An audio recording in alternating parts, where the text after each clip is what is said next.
Follow the grid, follow the grid. But I spin the ride, spin the ride. When you spoil the gear, spoil the gear. And I just ride a glimpse of it with my feet on the ground. And I'm not scared to climb, cause I heard the drum down. And I just ride a glimpse of it with my feet on the ground. And I'm not scared to climb, cause I heard the drum down. Cause this is the ride I'm swimming in, swimming in. And this is the morning when I'm coming undone, undone. And this is the body I'm filling in, filling in. And this is the morning that we both run from, run from. Out of your milk, out of your milk. Where's your mind, where's your mind? The water is warm, water is warm. Is that a surprise, that a surprise? Cause this is the ride I'm swimming in, swimming in.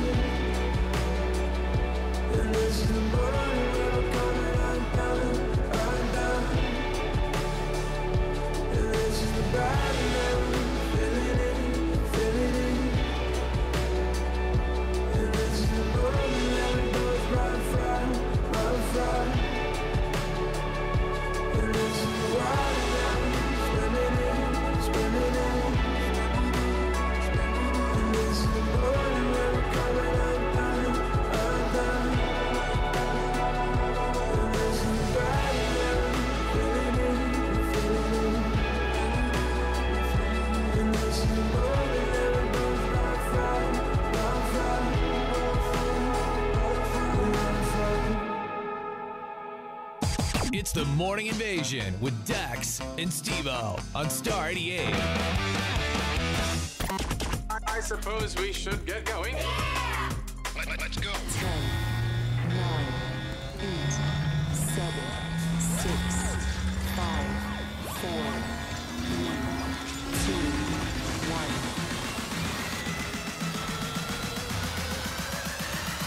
0.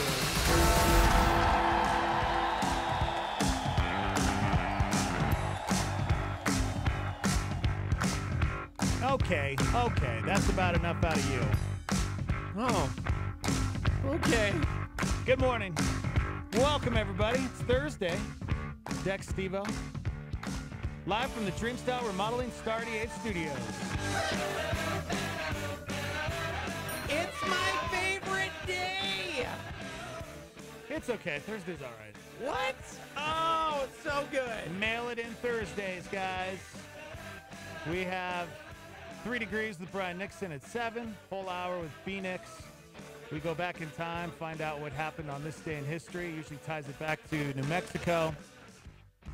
And at 9, we got Shock Therapy Live with Pastor Nate Heitzig. Janae Heitzig usually stops in. And you guys text in, email us, call in with all of your situations. I don't want to say all your I don't want to make it sound like you have lots of problems out there, but I mean, we all go through something, right? Yeah, we're all we going do. through something. We really do. That's why we do it. How's everybody feeling? Feeling good? We're live on Facebook, YouTube. You can go watch the show at Star 88 FM. And phone lines are open, 505-338-3700. And we got a live line you can text in. What's the number? 505-585-LIVE. That's 505-585-5483. If you want to text into the show, we're here, bro. Send us fun things like McDonald laying figures and how it spawned a crazy lawsuit for McDonald's. Wow. Yeah, that was a pretty fun conversation we were having towards the end of the show yesterday. Yeah, we got some good stuff yesterday. Man, I forgot about all of the McDonald Land characters. Like Mayor McCheese, bro. I remember that. Mayor McCheese. Mhm. Anyways. I bet you those toys were just full of so many chemicals that probably gave us cancer. Most of us are probably dead if Oh, you grew up wow. in the 80s. Yeah, Wow. because we Most loved of those us toys. who are listening are probably dead. Yep, most of them are dead now. I used to suck on those toys when I was a kid. I don't know why. Just it's weird. Wow. Good morning. Early bird call. Good morning. Yeah. Oh, whoa. You're up early. Really early. Buck. I just wanted to help you guys start your show off on the right foot today. Oh, man. I like it. Yeah. How are you guys? Doing good, man. What are you doing up so early? Have you ever heard of the Toastmasters? Oh, Dude. my gosh. Did you sign up to be a Toastmaster? Well, I got invited to a Toastmaster event, so I'm going. Usually Man. it's like a pancake breakfast, right? It's some form of breakfast. I'm not sure if there are going to be flapjacks or not, but we'll see. I have no idea what you guys are talking about. Can you please explain Toastmasters? I don't know what Toastmasters is. You- I thought it was just a bunch of dudes that sit around I know what it and is. give toast. No, it's basically Great. it's a group of people that come together and they do Is it stuff. like Amway? No, they do things for the community. It's usually retired people that need something to do, and yeah, a lot of silver foxes, and good. they get together and they do a lot of like knitting, and they hang out and just discuss life, and they put together these fundraisers to. You know, they'll do like pancake breakfasts, or they'll come up with a breakfast, and all the money Are will you go to sure a charity. you're thinking of the right thing? I'm looking at the website. Are And it you doesn't look the same. Are you talking about the Rotary Club decks? Yeah, might That be. sounds like Or the- the Masons. No, I had a friend who was in the Toastmasters. Sure, totally. That's what they did. Here's what the website says. Do you want to become a confident public speaker and strong leader? If so, Toastmasters is the place for you. You'll find a supportive, learn-by-doing environment that allows you to achieve your goals at your own pace. Yeah, it's Learn how Toastmasters has changed the lives of the members. And then there's a bunch of videos of like people like, I hope she goes to jail. yeah. So, No, that's pretty much what it is. yeah, I don't know. Teaches you public speaking tips. Teaches you how to build a shed for the old lady. Yeah, I have no idea. Will you please call us after and tell us what your day is Yeah. actually like? So, Yeah, for sure I will. I'm you know, I mean, when he told me what time it was, I was like, man, I haven't seen that early in Yeah. a long time. Is it at an But Applebee's? you know what? No, it's not at an Applebee's. It's Oh. at another restaurant, Usually it's kind at of an Applebee's. similar to Applebee's, Okay. but just about breakfast. Mhm. Yeah, Only a breakfast restaurant. gotcha. Yes. Yeah. Yeah, but you know what, man? It's just like riding a bike. Like I didn't have to use an alarm to wake up. I just woke up. Really? That's good. Yeah. It's crazy. Oh, you're reaching Crazy that the way age. your body does that. Well, you reach that Well, age. what do you mean I'm reaching? What does that mean? I mean, you reach that age, and it's old people usually wake up pretty early. Really, dude? You're like as old as I am. That's a lie. I'm in my 30s. No, you're like 41 now, aren't No, you? I'm 39. 39. So young. Speaking of needing to help people with specific things, we got a question this morning. And since you guys are both as old as I, and we know things about this time period of life called Satan worshiping bands, I thought I'd let the two of you help me with this one. I heard Yeah, the let's Eagles. roll. I heard the Eagles song "Hotel California" is about a devil worshiping church. Is this true?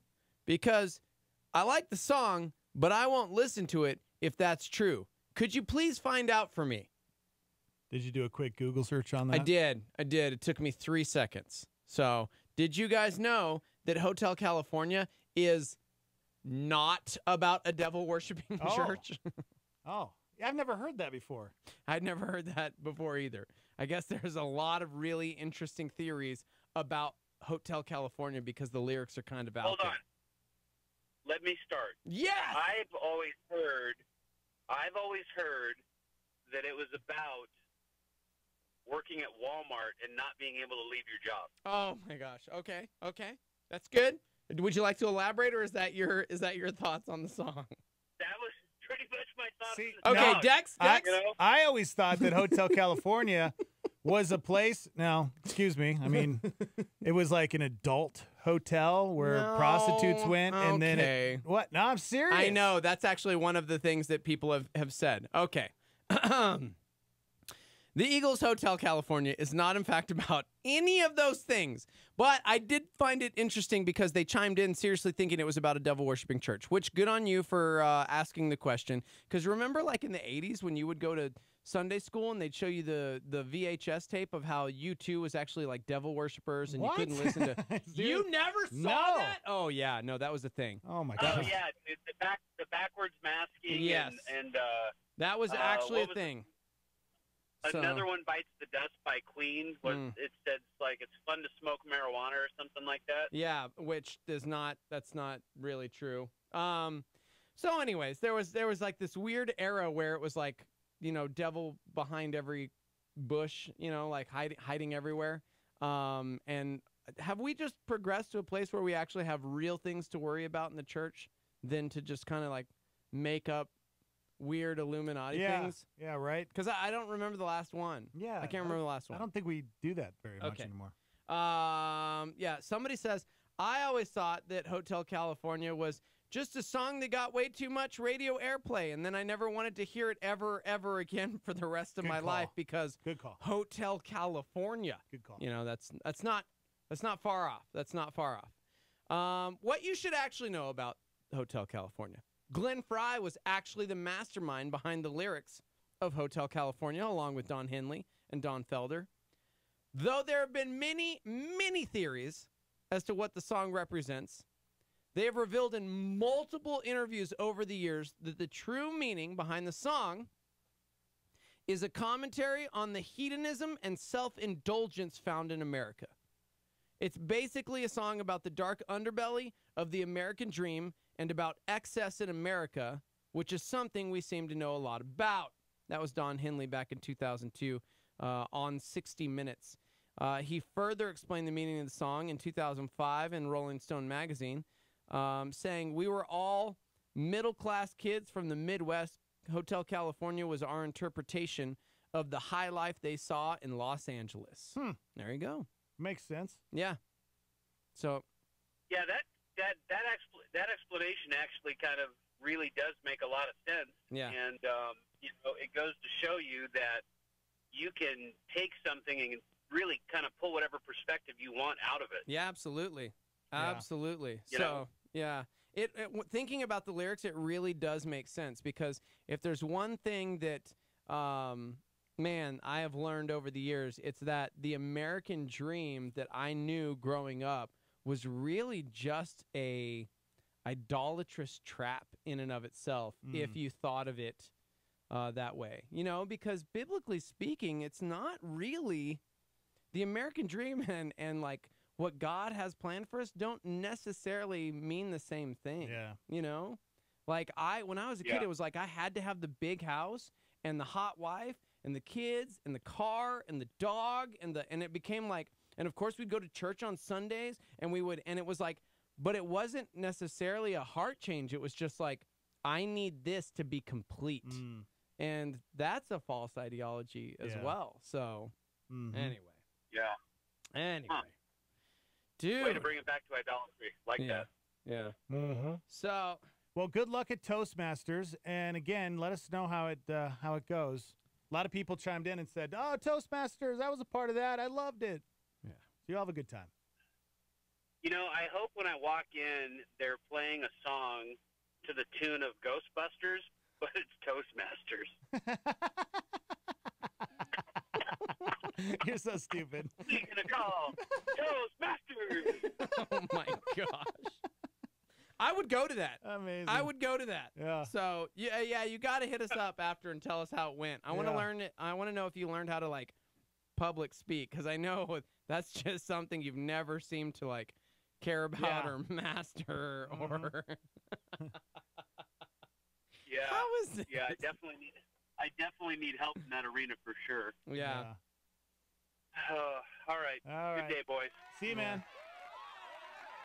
That's Buck, my old co-host. Headed to Toastmasters. That's what happens when you're filthy rich and you just have nothing else to do with your life. You go to Toastmasters. Man. You guys can chime in 505-338-3700 if you'd like to be a part of the show. So many people chiming in with the Eagles. It's so weird to me.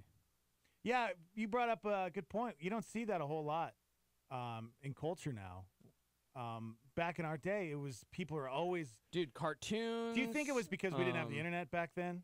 Maybe. And it's so you could kind of run with it. Yeah. And I said that. Now I want to almost take it back because we do have Facebook, and I do see some interesting things being shared, like look at this YouTube video. It points to Beyonce owning the Illuminati. Yeah, but I think we've gotten smarter as far as not just or more believing. Deceived. Some people, some people. Yeah.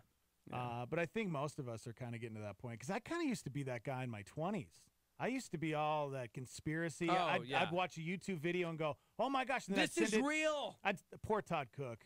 I would send him stuff. I'd be like, "Did you see this? But do you know about Did you see this?" And he would just laugh at me. And it wasn't until my 30s I look back and I go, "Oh my gosh, I'm such an idiot," you know. But I didn't really know.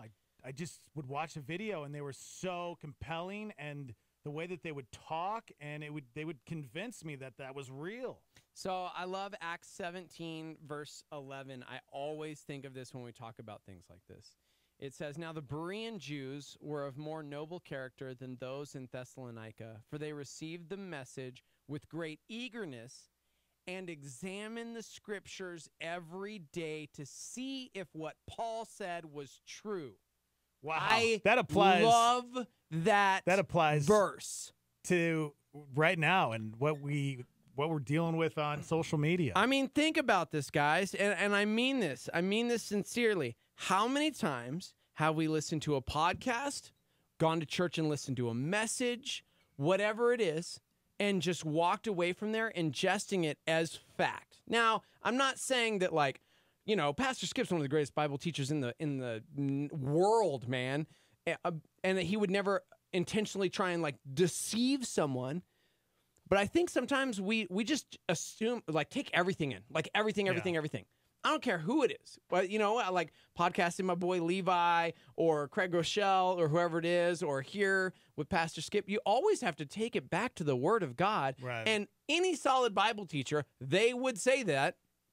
You take it back. You put it up against the Word of God. You examine the Scriptures every day, because these Berean Jews were taking everything that Paul said, who wrote 2/3 of the New Testament, and they didn't just go, "Yeah, that's got to be true." They took it back and studied it. Yeah. But so often, especially in our culture now, we see a stupid video on Facebook, and it's gospel now because it was on the internet. So we got to believe that it's true. Yeah, so, that is true. Yeah, man.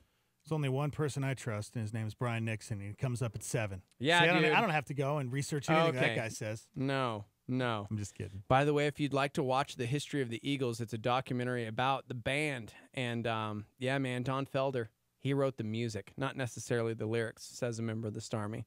But it's currently on Netflix and totally worth the watch. Really? I'm telling my mom right now. Although I will say, what was it, Monday we announced that the Eagles took over Michael Jackson for the greatest selling album of all time? Yeah. I've been listening to that album for like 3 days. Yeah, and Hotel California, that album is number 3 on the list. Wow. So the Eagles have the top spot and the 3rd spot. That's crazy, dude. It is. It Crazy. makes sense. It So- makes sense. I was listening to the Eagles and Amy Grant all week, so yeah. Oh, man, we got a big show today. Coming up when we come back, the Raiders Stadium in Las Vegas, they're going to have something added to their stadium that doesn't surprise me. Gosh, I'm so excited. All you Raider fans out there, Steve-O, you guys are a rambunctious group of people. I was seriously about to say what I was going to say, and then I looked and realized I'm right and don't want to ruin the surprise. Yeah, you don't want to miss Totally this. nailed it. If though. you're a NFL fan, you're a Raiders fan, yeah, wait till you find out what they're adding to the new stadium. When I was buying Jean Grey, my new vehicle, I was with Jason. the sales manager. Such a good dude, right? He's from Seattle. His office was like just decorated Seattle Sounders. So it was like sports. And we're talking theology and life and sports and stuff. And then I mentioned being a Raiders fan, and he stopped and was just like, wait, did you just say the Raiders? And I was like, yeah. And he's like, whoa, dude, you just like blew my mind. I would never picture you rooting for the Raiders. Yeah. That's weird. It's like, not all Raider fans are destined for prison. Well, no, man.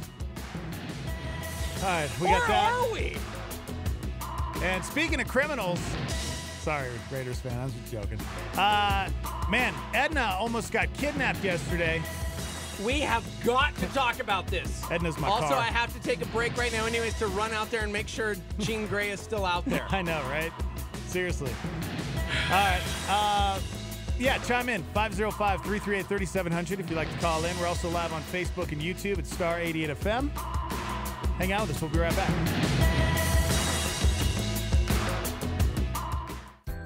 Evangel Christian Academy is a private school that is Christ-centered for tomorrow's leaders.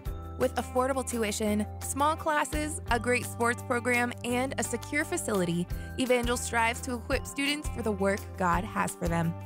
Our high school utilizes dual credit through C&M by offering 4 courses on our academy campus taught by our staff. Evangel uses a leadership-driven and individualized learning model to help prepare your student to stand strong in their faith and be ready for the real world. To further speak to individual students with various circumstances, we have a Christian-focused online homebound program for up to 20 students, grade 6 through 12. For more information about our programs, grade K through 12, please call 505-883-4674 or go online to ecanm.info. That's ecanm.info. Here's a solar flare from Jonathan Edwards. A true and faithful Christian does not make holy living an accidental thing. It is his great concern. As the business of the soldier is to fight, so the business of the Christian is to be like Christ. This is Star 88.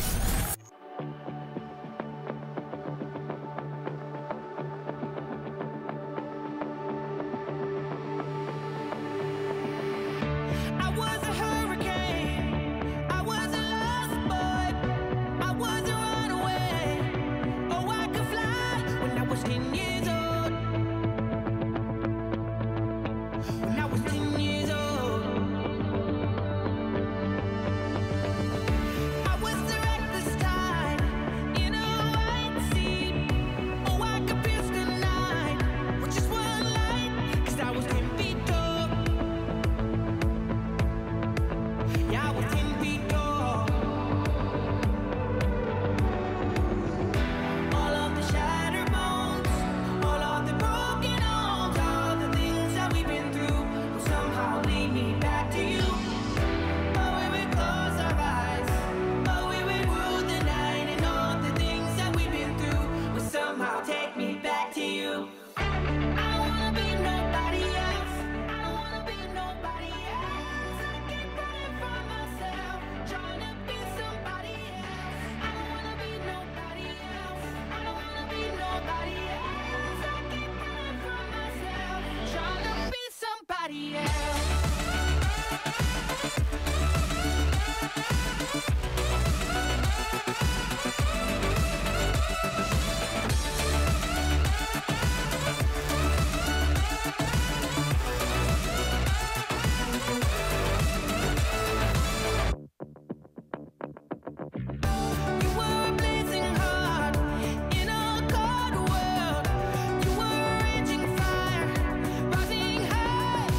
keep on running. Fathers, mothers, keep on loving. Fighters, hold your weapons and lay your back on me. Lay your back on me. Brothers, sisters, keep on reaching. Fathers, mothers, keep on dreaming. Fighters, soldiers, drop your weapons and lay your back on me. Lay your back on me.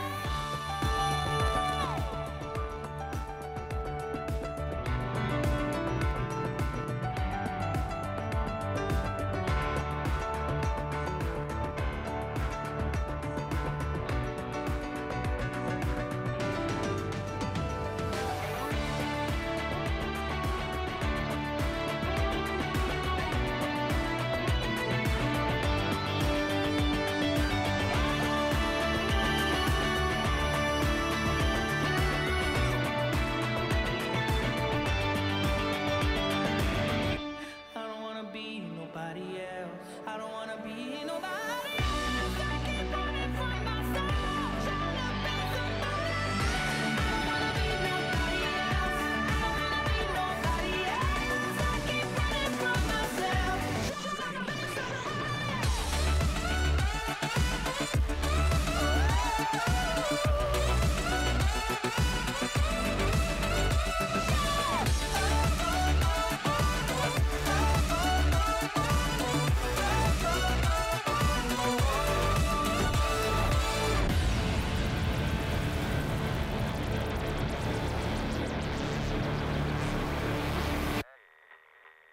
Ken Costa challenges you to live each day with purpose in this Star 88 PowerPoint. What is it that when we bring to the table to our society, no one else can bring when it comes to fixing the character of our time?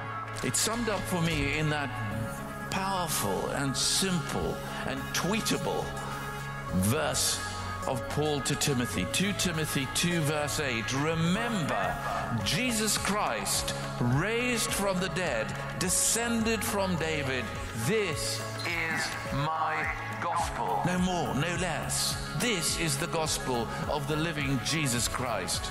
40 years ago when I first came to faith, until now, this has gripped me all my life. The fact that trust in Jesus Christ changes everything.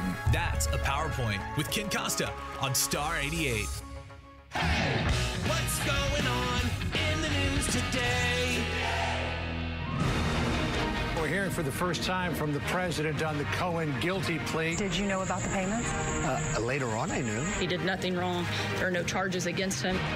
The suspect in the murder of 20-year-old Molly Tibbetts appeared in court. Mr. Rivera, you have been charged with murder in the first degree. Cohen's lawyer says his client is ready to talk, and not just about payoffs, but about Russian hacking and what President Trump might have known. Picture of what appears to be Italian actress and Harvey Weinstein accuser Asia Argento shows her lying next to actor Jimmy Bennett.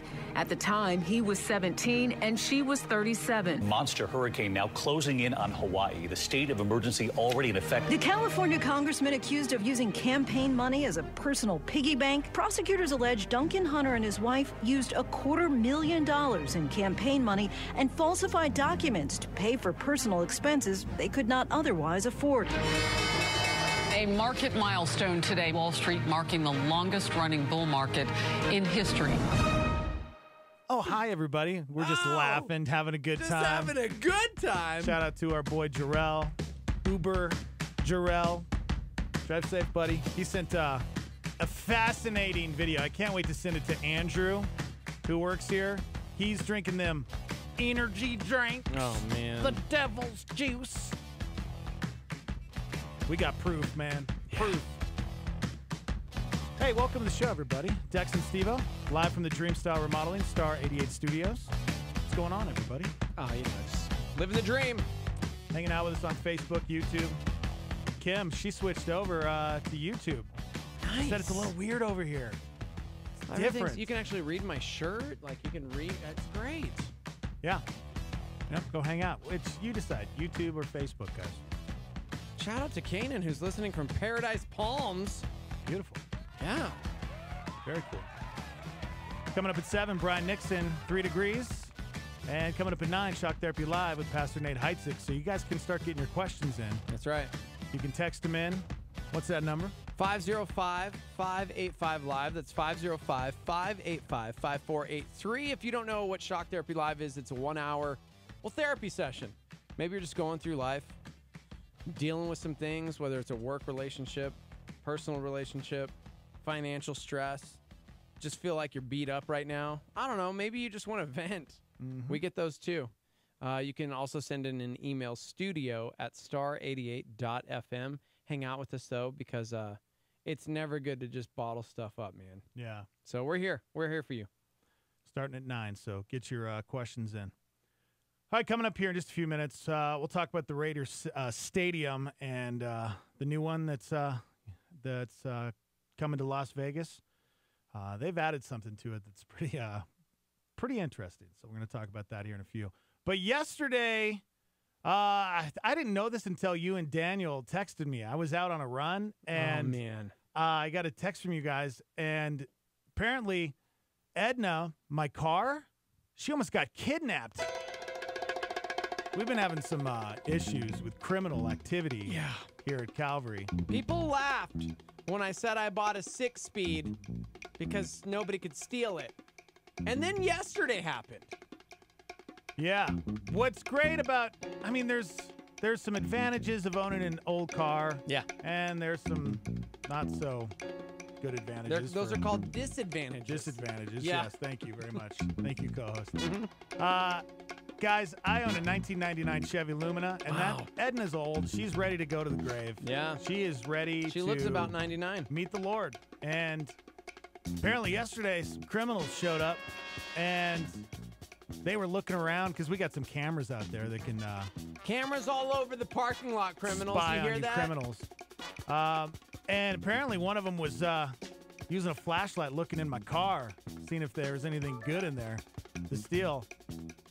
Nope, there wasn't. So it's great. But they moved on to the next car that was parked next to me, and it's gone. Like, they stole it. Dude. They stole a car out of the parking lot. So Edna, I'm so glad. I don't think she wouldn't have lasted. She would have died. Yeah. So I get in the car yesterday. Steve-O he's parked next to me, in front of me. I start the car, and my sounds car like a monster truck. Sounds like a monster truck. It's like, what is going on? Do you hear that? Yes, I hear that. I can't not hear that. I'm freaking out.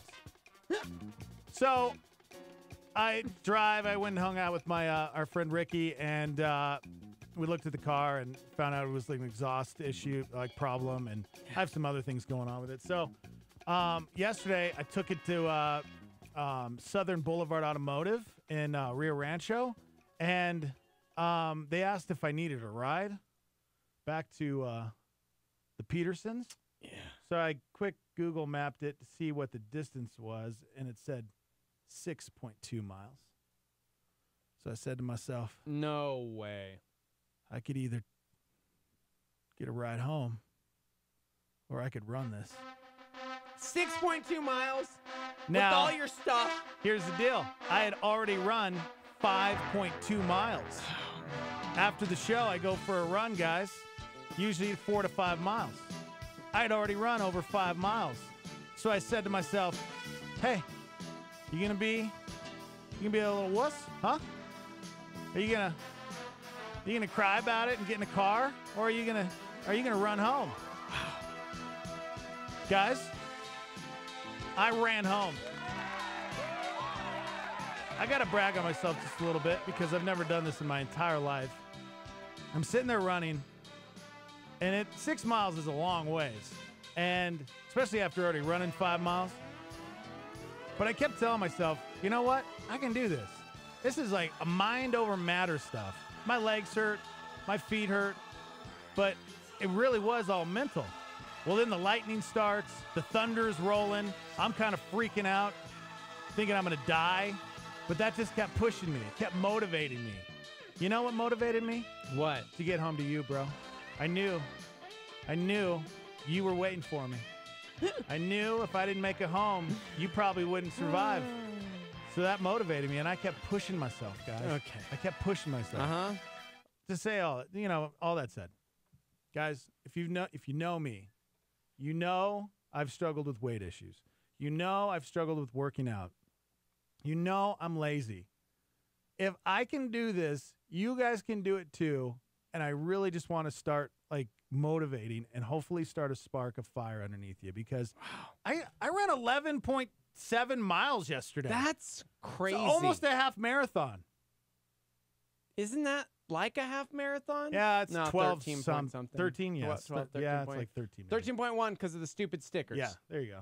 Right? Yeah, I think because Okay. it's 26.2 26.2 is a full. Is a mile? So. Okay. Yeah, so I almost. I did it. I did it, guys. And I'm fine. I'm okay. I mean, lived. I've been building up to it. Speaking for a of while, running, but- can you run out to the parking lot to make sure my car's Yeah, still I'll be there? right back. Okay.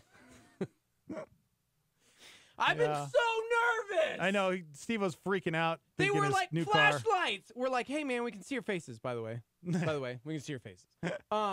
Flashlights in the cars. And I'm like, well, thank God there's nothing in mine. Maybe they saw the manual transmission. They're like, oh, we gotta go get our cousin. Yeah. You know what? That's what insurance is for. You know. Don't even start with me on that one. I know, right? It's been a week, bro. Yeah. It's been a week. And I also pray for Edna. She's getting fixed. Hopefully we can get her up and running again. But your car at this point is like a puppy. Pretty much. It's like a dog, because you take the dog to the vet, and it's like, how much to fix the dog? And they're like, $1,500, and you're like, that's more than my dog is worth to me. Yeah, she's worth about $250 bucks. You were good. Maybe. You were good to me. Yeah. So you're getting her fixed, but what happens? Like, do you know how much it's gonna cost? Thousands. I mean, probably. Shut up. Probably thousands. Hundreds of thousands. I have no idea. But you okayed them to fix it without knowing the cost? Hey, Edna's worth it. She's beautiful, Oh, gosh. and she's kind, and she gets me from point A to point B most of the time. Even when she's sick and sounds like a monster truck, she still got me home, and she still got me to the body shop yesterday. So she's a good woman. Wow. She's a good woman. So pray for Edna. And Dude. I'm just going to be running everywhere now. That's my new thing. I don't even need a car. I'm just going to run everywhere. Sometimes the city scares me, bro. I don't run well. I used to. You do. You run just fine. Sure. I had to leave for work really early, sometime around 4:30 a.m. Went out one morning. My garage door was up, and the light in my car was on. When I opened the car door, there was a screwdriver, a pair of pliers, all sorts of tools in my car. Ugh. But nothing missing. Mine is also a stick shift. Maybe that deterred them. I don't know what they were trying to steal. The factory-installed crappy radio? Oh, great. Another member of the Army says that my work is not far from you guys, and sometimes my coworkers will leave for the end of the day, and they have no car. Yep. Car theft is really bad in this area. It really is. Okay. It is. A lot of criminals out there, man. Perfect. Yeah, I had somebody break into my car once, and they didn't steal anything but my sweet vintage jacket. I got other things in there, but no, this vintage jacket that I've had forever that I got in San Diego, it was gone. Like, really? You took that? Ugh. Somebody said, are we going to mention how obvious it is that the Android overloads have replaced Dex with a robot that didn't realize how much Dex hated running? That is true. Hey, man. It's very true. When did we meet? Where did we meet? What was the first thing you said to me? It wasn't something ordinary. I'll never forget it. May I have some fries with that? First time we met, bro. Where was it? Oh, man, you're a robot. It was obviously at the radio station. You know what's hilarious is if there were ever any like weird shape-shifting aliens and we had to combat them and one of us was taken captive and all of a sudden it was like, how do I know it's you, bro? How do I know it's you? Tell me where was the first place we met? I honestly don't even know. know. Both of us would be like, oh. Yeah. Yeah. Where did we meet? I don't remember. I don't even know. I was hoping it would jog your memory so that you would remember. Yeah, who introduced me to you? I don't remember.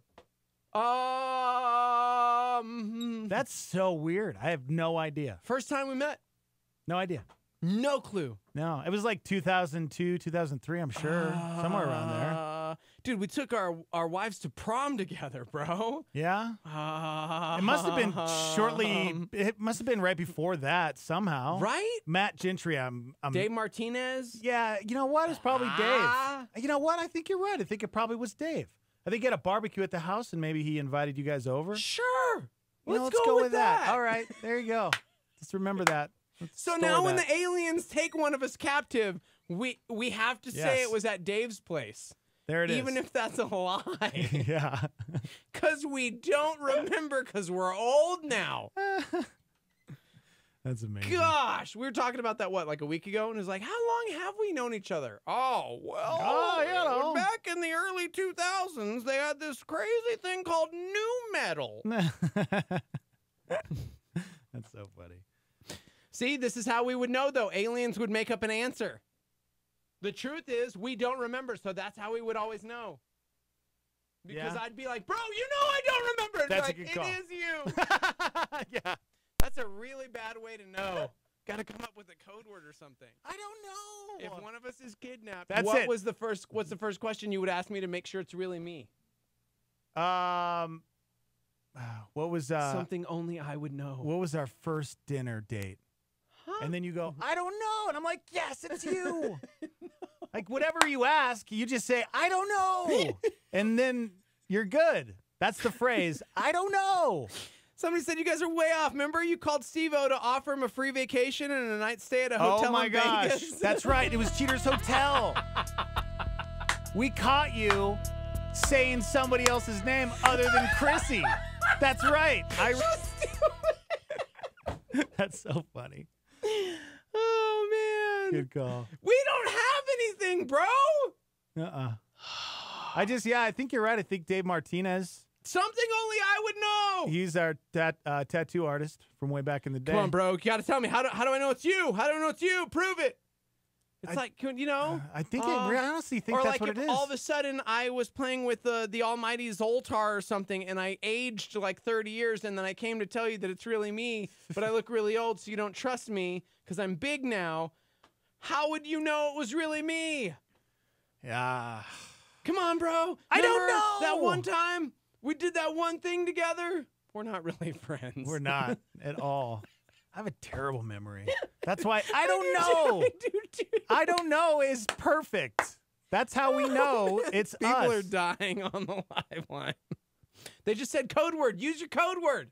Be like, look at you and just be like, chimichanga, bro. See, we remember See? that. I know, huh? That's good. Mm-hmm. Chimichanga. That's how we would remember each other. We would know. Gosh. All right, before we go to break, we got to share this this news. If you're an NFL fan, maybe you're a Raiders fan, Raider Nation. Steve-O, he's Raider Nation. He jumped ship on the Buccaneers. I see what you did there. Yep, he's a full-time Raider fan. To be fair, now. I got the approval of Coach Dungy, so yeah, I had his blessing to jump ship and root for a dude that loves Jesus. Go Derek Carr. Well, the Raiders moving to Las Vegas in 2020. And Raider fans, we know they're a bunch of hooligans, bunch of criminals. That's right, I said it. According to Las Vegas locally, the Raiders' brand new stadium will feature retractable doors. Nice. A glass domed roof. A grass field. And a, quote, small jail and courtroom for unruly fans. What's funny is a couple people chimed in this morning and were like, a jail, duh. Just kidding. Yeah, I'm like, no, that's it. You nailed it. It's a jail. And that's just the start. The stadium will have its own area command with dedicated officers like the Vegas Strip. And the cops are planning to make an example of rowdy fans from the start. Yeah. Fans who are caught fighting may have their personal seat licenses and season tickets revoked. Dope. Which would be a big deal to any fan who's insane enough about football to start brawling with other fans. I don't and the understand police. that. I think that's so stupid. And this wouldn't be the first time an NFL team has had a court at a stadium. The Philadelphia Eagles had one at the old Veterans Stadium. And, well, I guess Raiders fans were involved in a brawl at a preseason game just this past Saturday against the Rams in L.A. I don't know, man. I think it's a good thing. I think they should have jails at every stadium. Well, I was going to say, to be fair, this isn't the first stadium in the NFL's history to have a jail. Mm-hmm. The Philadelphia Eagles, back at their old Veterans Stadium, also had a jail. I just said that. I literally just said that. Chimichanga! It's me, man! I said the exact... I'm here! No, that's not our code word. What is it? No, it's not. What is it? What's our phrase? What's our code word? Guys, this isn't Steve-O. He's having a malfunction. He's a robot. No! I literally said that exact same thing. I don't know what you're talking about. I'm going to have to shoot him. Which also makes sense considering Eagles fans. Oof! He's out, guys. I took care of him. Gosh. Give me a break, Teo. You pulled a Teo. Teo used to do that all the time to us. Unbelievable. That was even worse than anything Teo's ever done because you said it exactly like I said it. No, that was the point. I can't wait to make a promo out of this. Can't wait. So funny. Seriously. He doesn't listen. I do listen. No. I was repeating what you said verbatim. Oh, just to repeat it, huh? Yeah. I thought it was funny. It is pretty funny. Dude, Felicia says I actually got involved in a small scuffle at a Raiders game. Really? Yeah. Wait, what game were you at where the Broncos. guy... Oh, okay, Broncos. Broncos fan. Which is not what Broncos you would think. and the Buccaneers? You'd think, yeah. You'd think like, oh, the Bronco or like Denver. Bunch of yuppies. Bunch of yuppies. No, I'm being serious, man. I saw Coldplay up there, and it was like, this is awful. Yeah, totally. Yeah, that's a good This call. is terrible. It was at the Fillmore. There was only like 200 people there because it was before they were huge, which, yeah, I've been a fan since before you were a fan because I love Coldplay.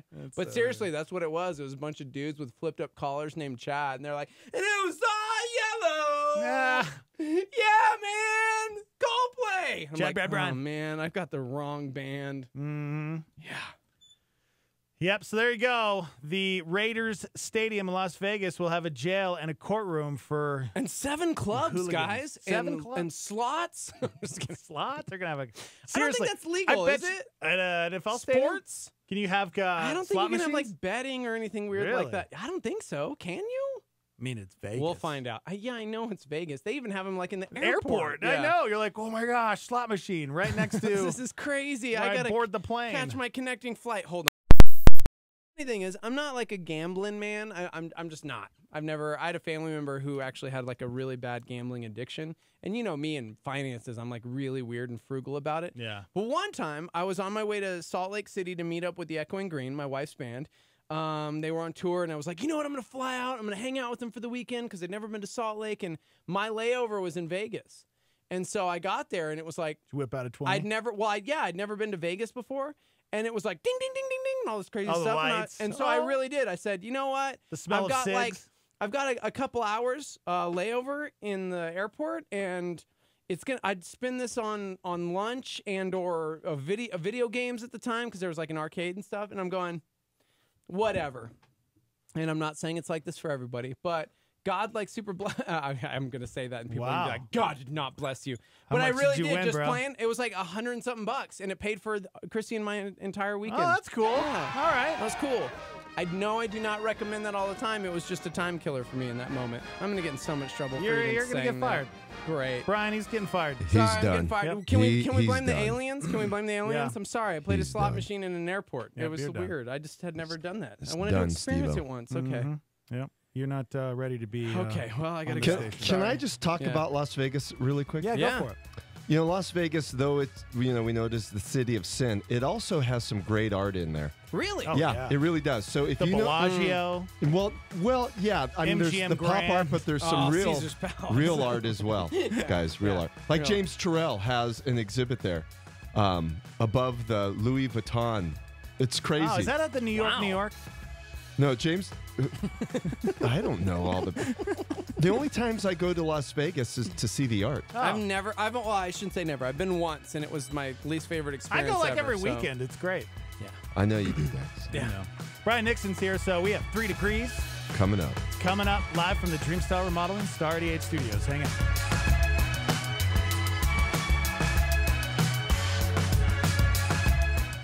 For over 40 years, La Salita Restaurant has been serving New Mexican food to Albuquerque. From starters like soups, salads, and Cindy nachos to entrees like chili rellenos, burrito de Eduardo, the BOG burrito, and carne adobada. La Salita is friendly to those who are vegan or gluten-free and offers catering, as well as a rewards program at 1950 Wansabo or online at lasalita.com. Star 88 thanks La Salita for their support. Some of the best training we can get is how-to instruction. Even better is how not to instruction. And this week on A New Beginning, Pastor Greg Laurie helps us find out how to backslide so we won't. It's instruction on how not to stumble and fall in our walk with God. Tune in for important insight on A New Beginning with Pastor Greg Laurie. Make an appointment with Greg Laurie weekdays at 8:30 a.m. on our sister station, KNKT 107.1 FM. I'm Heidi, and here's what's happening. The 21st Annual Chili Festival to benefit the Greater Albuquerque Habitat for Humanity is happening Saturday, August 25th from 9 a.m. to 4:30 p.m. and Sunday, August 26th from 11 a.m. till 4:30 p.m. at Shepherd of the Valley Presbyterian Church. This year, there will be entertainment, 80 vendors with arts and crafts, hot roasted chili, food salads, and so much more. Admission is totally free. You know what's great? Free events. You go, you have a good time, and it doesn't cost a bunch of money. Going out and doing anything these days is so expensive. Good thing there are always free events happening right here in our community, but we need your help. If you know about a free event, even something going on at your church, let us know about it. We'll talk about it on the air and feature it on our website. All you have to do is fill out the form online at star88.fm. For more information about events happening in your community and so much more, visit star88.fm. For what's happening, I'm Heidi, and this is Star 88. This is KLYT, Albuquerque, Santa Fe, Star 88, New Mexico's fresh alternative.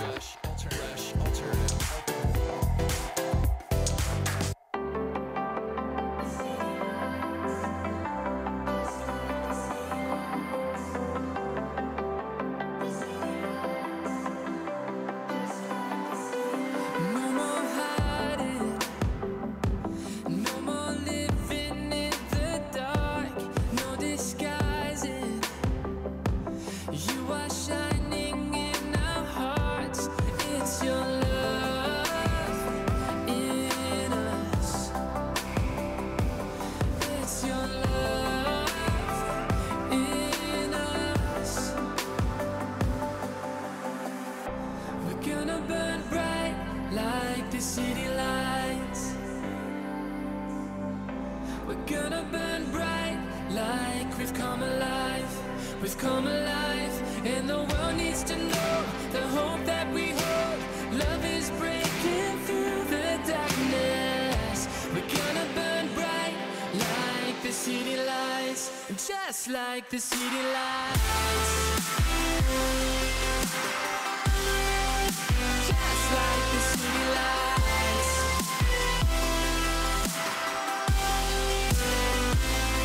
You're the brightest.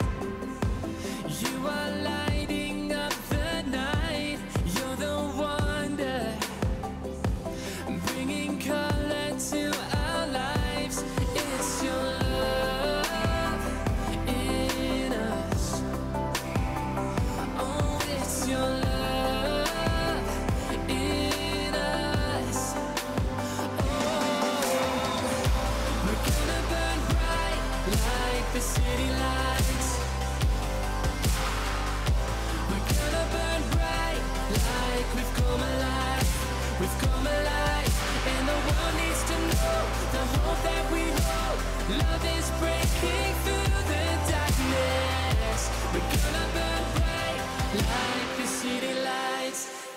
Just like the city lights. Just like the city lights. Your love is a fire. Your love is a fire.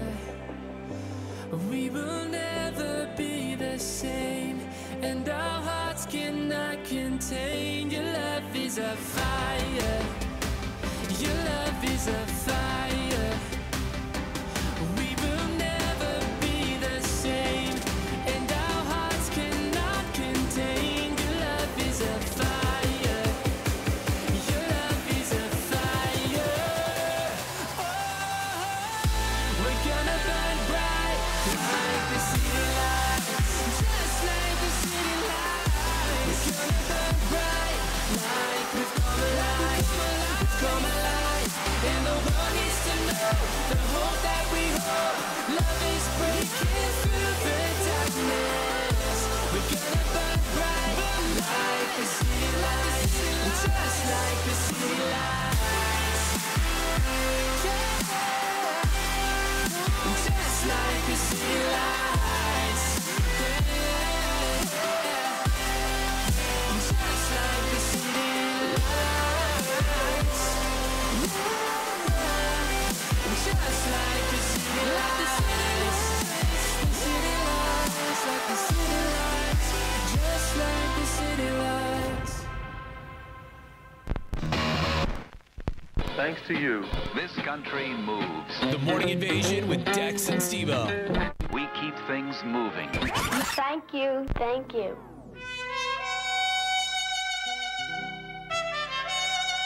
Three degrees. There it is. It's on your radio. It Brian is. Nixon, good morning. You know, when you hear that flamenco guitar and that trumpet, it just tells you something.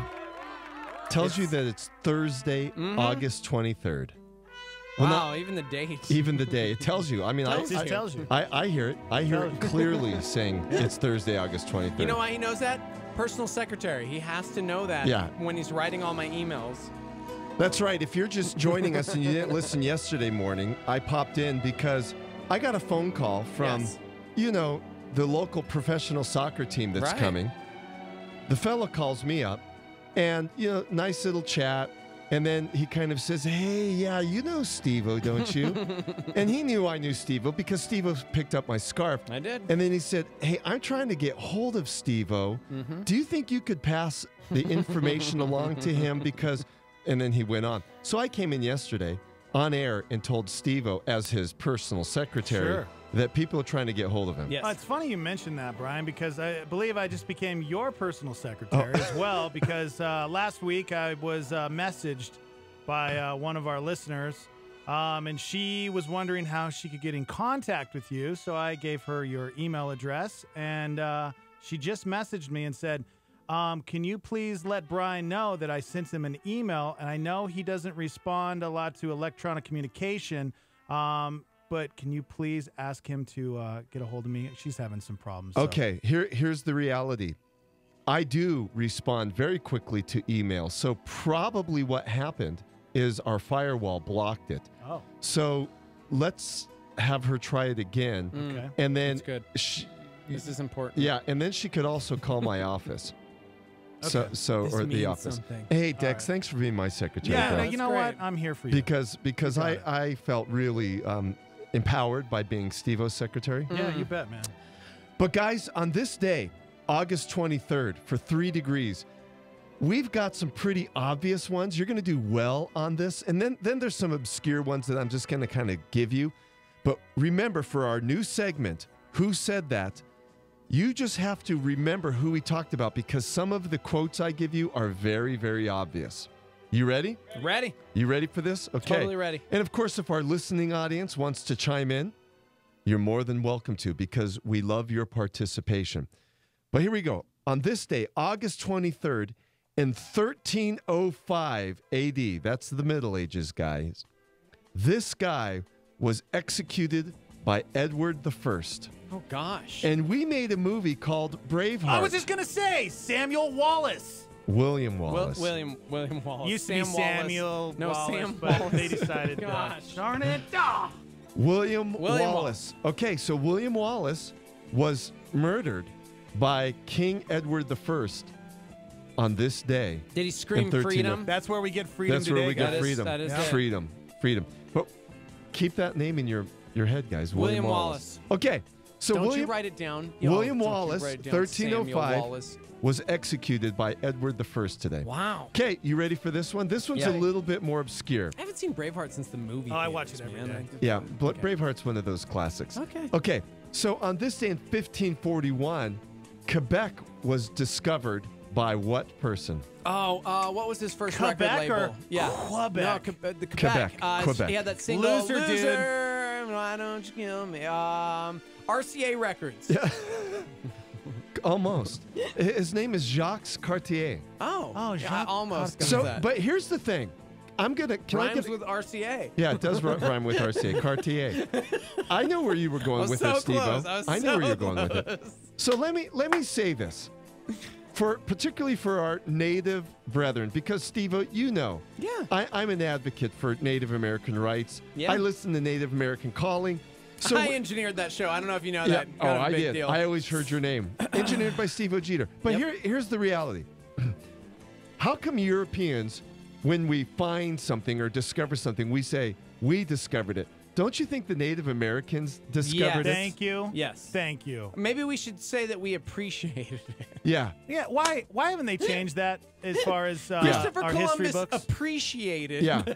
So, yeah, Christopher Columbus discovered America. It's like, really? So what about all the thousands of people that were already here? When I Thank worked you. at Quantic Broadcast Corporation, I was literally the only white dude. It was all Native Americans from different tribes. It was amazing.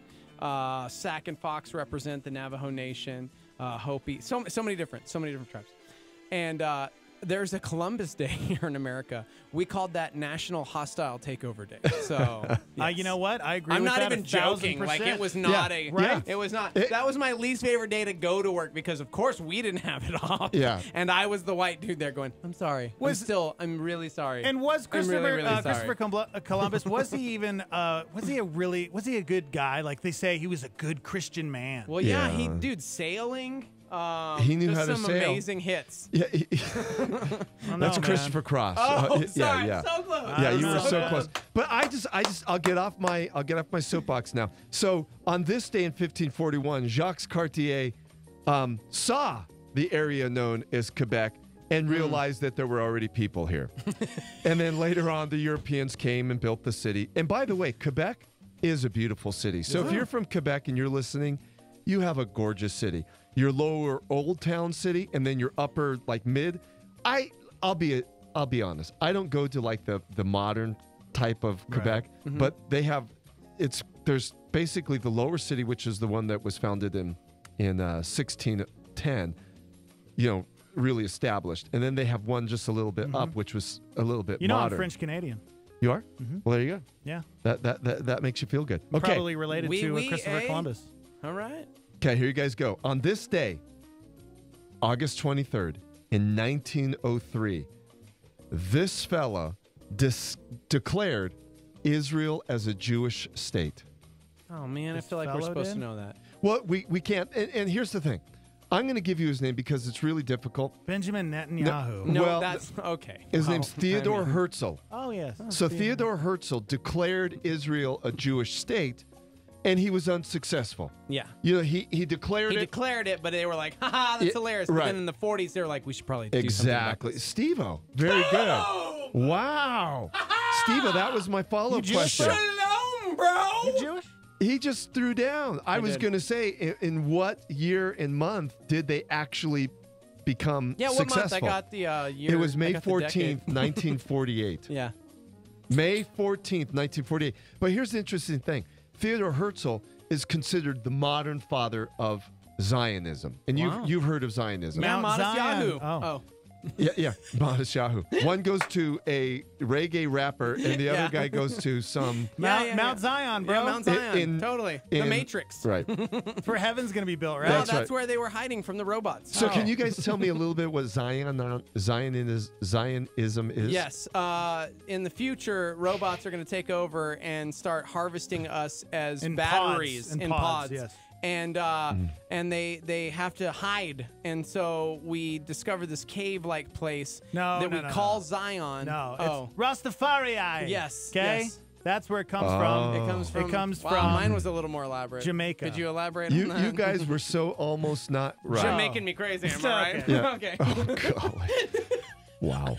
Okay, for our listeners, Zionism was started, at least in the modern era, by Theodor Herzl. And what he was advocating was, for a Jewish state and for Jews to come back to Israel. Oh. And so, he really is like the father of modern It's like when the Zionism. war for Cybertron ended between the Autobots and the Decepticons, and Starscream and Optimus and Bumblebee were all like, dude, we need the Cybertronians to come back to Cybertron because it's kind of desolate because we've warred for so many years.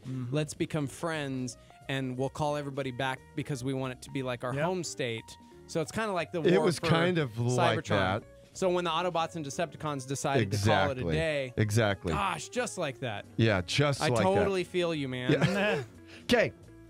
On this day, August 23rd, in 1974, this famous musician claimed, and he swore by it, that he saw a UFO in New York. Who's the musician? I'm going to say 1974. Ted Nugent. No. John Lennon. That's exactly right. Whoa! Darn it, I'm not ready. John Know the people. John Lennon claimed he saw a UFO in New York on this day in 1974. Boom. John Lennon. So here's the question. Do UFOs exist? Heck yeah, Of man. course they exist. I saw one in New York. Look at that. What do you think It's angels a are and demons are, UFO. Brian? No, Huh? I don't buy into that whole Whatever, those line are of thinking. aliens, man. I don't buy into Chuck Missler's ideology there. Yeah, R.I.P. Yeah. So, good job, Yeah, Steve-O. Thank you. Wow. I've got a couple Wow. this morning. Okay. You Here's think you're another. so smart. I didn't even study. This is just called knowledge. Yeah. It's just called I went to school. Okay, Yeah. here we go. On this day, you guys have to get this. Okay. On this day in 1996, this person declared war on the USA. Saddam Hussein. So close. Oh my gosh. So close. Osama bin Laden, That's bro. exactly right. Osama bin Laden. 96, You're right. Osama bin Laden declared war on the United States on this day in I 1996. should have said Barack So- Obama. Turn it. So here's the question for you guys. Where were you on 9/11? You know, Oh, he I was- declared yeah. war on this day, but of course it took till Where were you? I remember I was living with my parents back in Montana. You were living with your parents? Yeah, In 2000. Going through a rough time. in my Wow. life. Yeah. And so I still worked in radio. And Not successfully, obviously. I remember I woke up and I got up just like any other morning, walked out, and my parents were watching the television, and it was just right after the first plane had hit. And I was like, what happened? And they're like, a plane just flew into the World Trade Center. So we're sitting there watching, and no joke, saw it live. The second plane right, hits, so did we. and we were just like, oh my gosh. I'm getting chills thinking about it because Yeah. I can remember the feeling of, oh no, this wasn't an accident. This was a Right. terrorist attack. Yep. I was at the airport. Were and you it really? was insanity. I was dropping off my girlfriend's mom, who was going to Germany to visit her older daughter, and we pull up curbside because back then you could just pull up, park, whatever, right? Like get out, help people to the. Now it's of course security's crazy and it's a different world, but so I remember pulling up and you know whatever and I started to get out of the car and a security guard rushed up to my car and closed my door. Wow. And I rolled my window down, and I'm like, "I'm sorry, sir. I got to." And he goes, "Have you removed anything from this vehicle?" And I said, "No." And he said, "Get out of here." And I said, "No, you don't understand. I'm trying to." And I couldn't get it. And he said, "Get the bleep out of here!" And I'm like, "Oh my gosh!" No. And I Wow. and I started to drive away. And my stepdad called me and said, "Son, Wow. you need to turn on the radio. Your world's about to change." Yep. Yep. And I That- turned on the that's- radio, and it was just My yeah. story's similar to Dex. I woke up, went downstairs. We were living at Costa Mesa. I was working for Calvary Chapel, Costa Mesa at the time, getting ready for work. Turned on the TV, And just like you, Dex, I'm watching and I'm going, wait a minute, is that a plane? And I watched Wasn't it about 7:10 our yeah, time? yeah, well, probably 6 in California. Oh, you're right. But Yeah. but I was watching it go into the thing. I'm going, oh my gosh! So I called my mom immediately and say, are you watching what I'm watching? And she's like all groggy, like, what are you talking about? You know, I'm all like, I think something's going on here. Yeah. And then of course, our lives were forever changed. But isn't it crazy that it was on this day in 1996 that Osama bin Laden declared war on the U.S. So it and took then 5 years. 5 years for him later. to attack America. Wow. So on this day, he declared war, and then he took 5 years of planning. And that's what it was. Wow, unreal. Okay, so those were the events, the major events. So you guys ready for these births? Yes. Okay, this one's a little tough. So I'm just going to tell you the guy who was born on this day, but then you're going to have to tell me who he's related to, which is even to. lower. Well, it's 3 degrees. Which- All right. No, as a matter of fact, I'll tell you who he's related to, and then you Okay. have to tell me why this guy's significant. Oh, okay.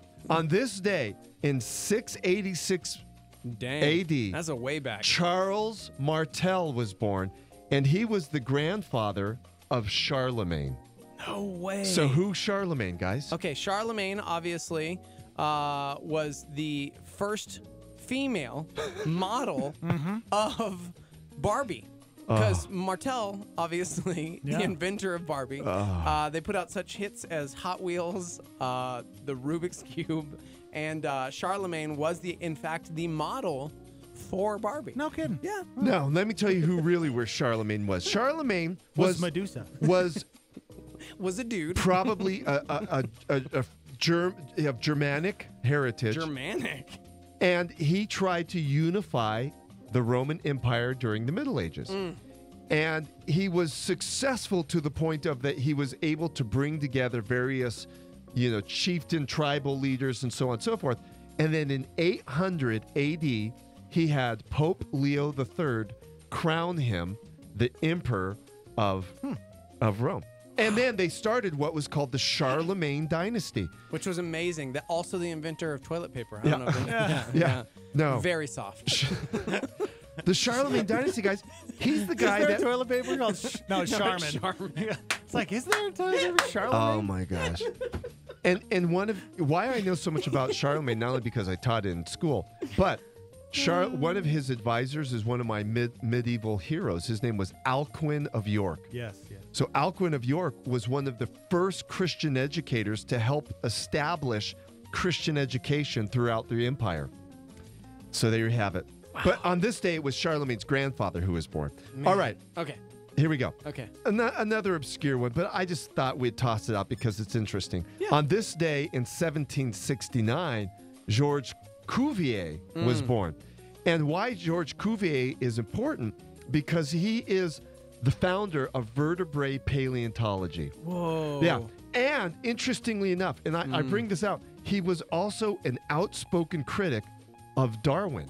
So during Darwin's life, there were a lot of people who were saying, bro, this doesn't make a lot of sense. Yeah. And even other scientists were against Darwin. So I just thought it was interesting to point out that a guy who's noted for his scientific work was also someone who thought Darwin may have been wrong. May have been off. Okay, here's something a little easier, guys. Okay. Okay, on this day in 1946, the drummer for The Who was born. The rock group The Who.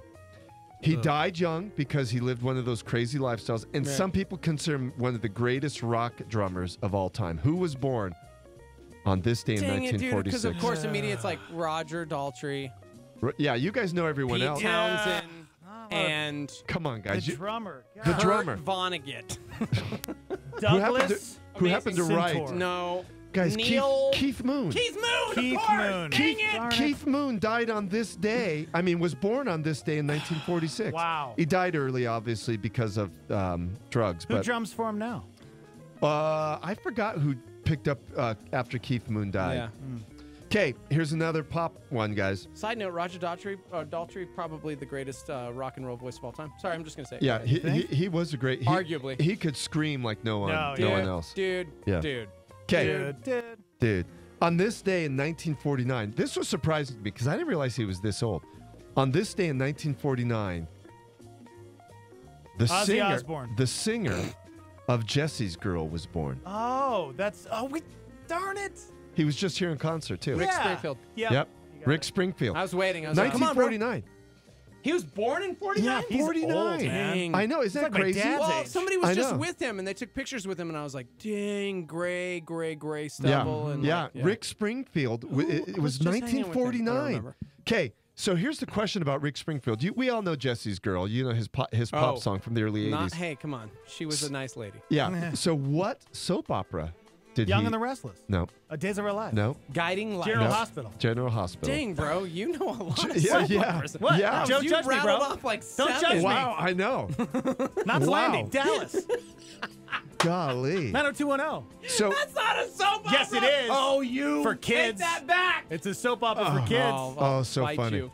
So Rick Springfield, right? He was on General Hospital soap opera, and then he had, of course, his couple of hits, Yeah. Jessie Girl being one of them. But he was born on this day. Okay. Okay, here's another one. All right. On this day, in 1970, one of the childhood stars of Stand By Me in Indiana Jones was born on this day. River Phoenix. That's exactly right, Steve. River Phoenix. And that's interesting. I was literally just reading an article about Christian Slater, Mm-hmm. who one of the harder things in his career was having to take over the role of the interviewer in Interview with the Vampire because it was originally cast as River Phoenix. And then he died of a drug overdose at Johnny Depp's nightclub, the Viper Room. And I was going to say, who was, in LA. and you just answered the question, who was with him when he died? So It was Johnny Depp? It was Johnny Depp. Johnny He Depp was OD'd with him. was it called the Viper Room? Yep. In Los Angeles. And I'll never forget. He was young Indiana Jones. Yep, he was. He was playing around with the whip, and that's how Harrison Ford got the scar Oh, on his face. no doubt he would have been one of the greats. Absolutely. Oh, yeah, sure. Okay, you guys ready? You should get this one too. Okay. On this day in 1978, this incredibly successful basketball player was born, who I think has 5 or 6 NBA. Kobe Bryant? That's exactly right. Dang it. Kobe Bryant was born on this day in 1978. Okay.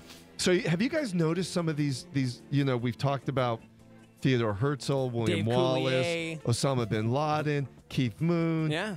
Just note some of those names. Okay. Okay. Let me note Dang it. Don't write them down. I'm not writing anything down. So He's we writing went them through all our down. It's events. not We fair. went through our births.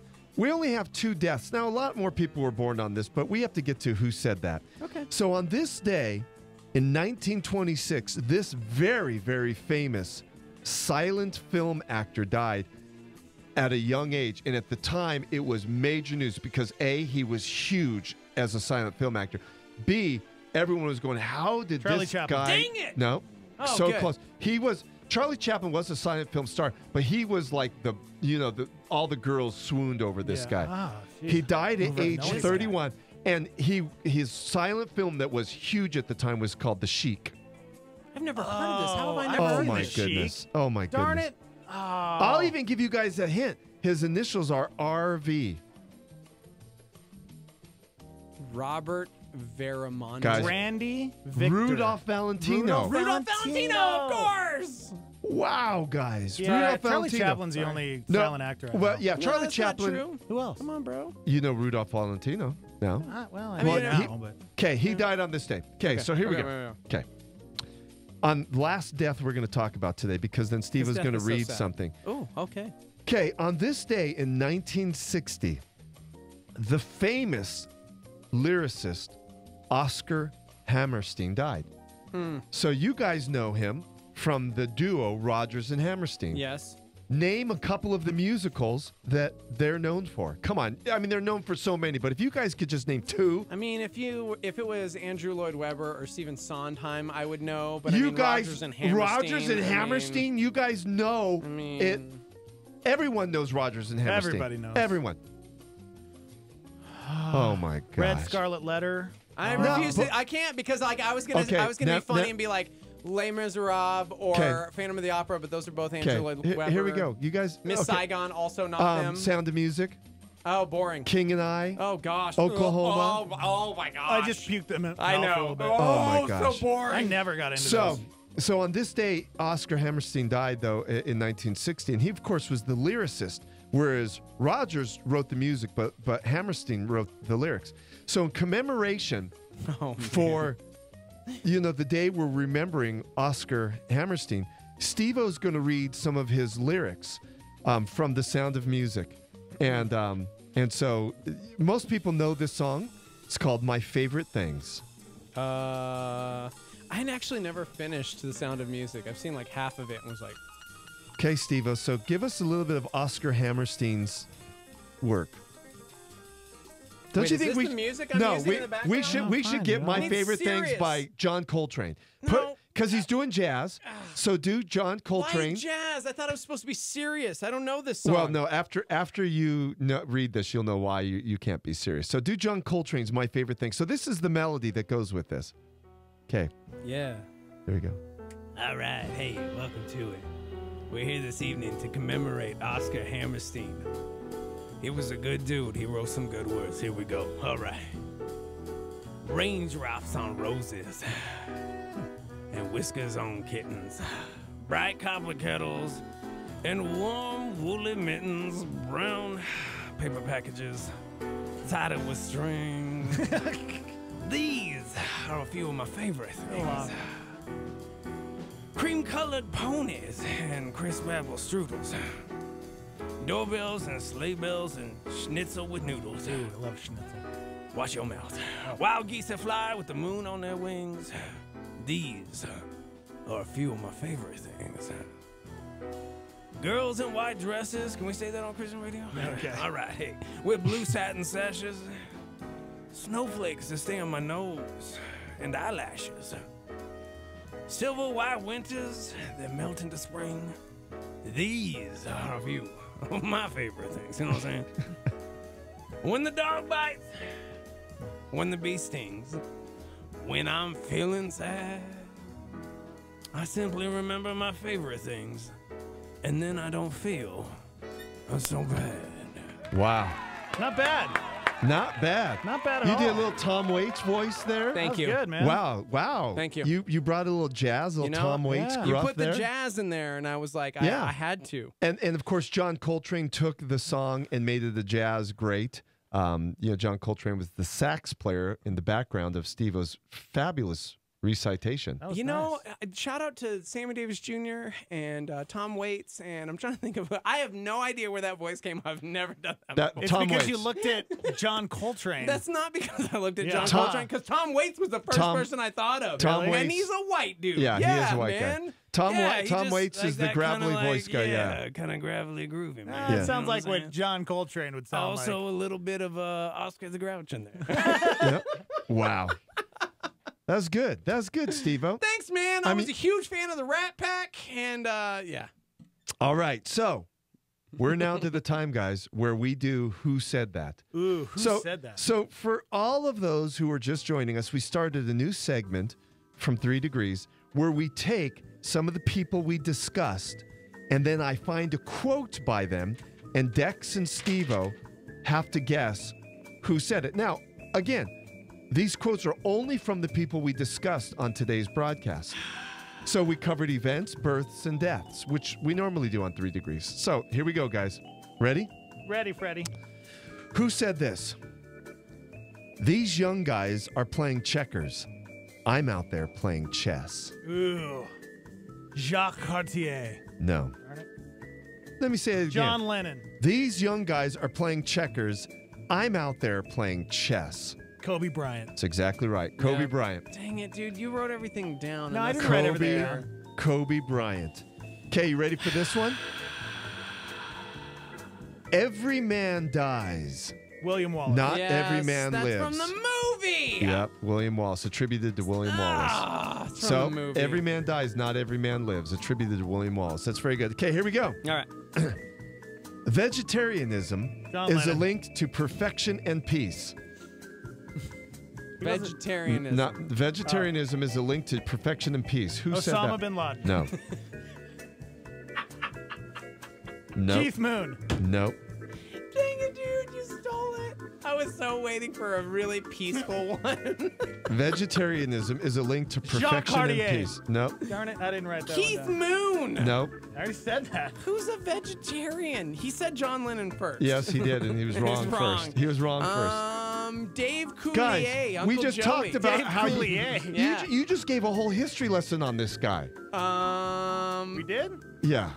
River Phoenix. Oh, he was a veggie? Yes, a big-time vegetarian. But he died of a heroin overdose. Yeah, he was big-time vegetarian. Okay, Won't eat animals, listen. but will eat crack. Yeah. Yeah, Like, well- listen to that lifestyle. What do you mean, well? Well, I mean, it would be one thing if he was doing it for health He reasons. cared but so much about his health and nutrition that he was a See, vegetarian. but that's the thing. He didn't care about his health. He cared about animals. He didn't want to kill gosh.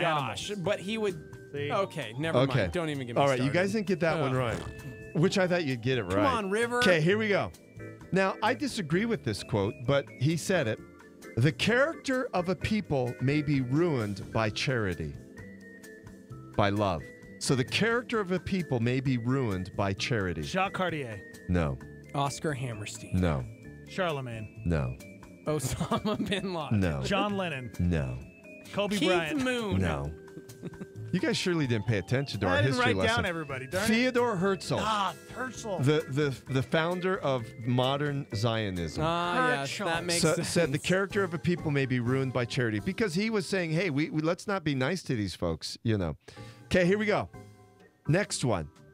They're always saying, I'm a capitalist pig. I John suppose I am, but it's good for my drumming. Keith Moon. Keith There Moon. it is, Keith Moon. Drumming. That's too easy. Yeah, that was too easy. Okay, and the last one. And this one's going to be too easy, too. Death to America. That's exactly right. No, really? Osama bin Laden. Listen. We love death. The U.S. loves life. That is the difference between us two. Osama bin Laden. Yeah. So listen to that though, again, guys. That's crazy. We love death. The U.S. loves life. That is the difference between us two. That was Osama bin Laden. Did he? Did they believe that we were the great Satan?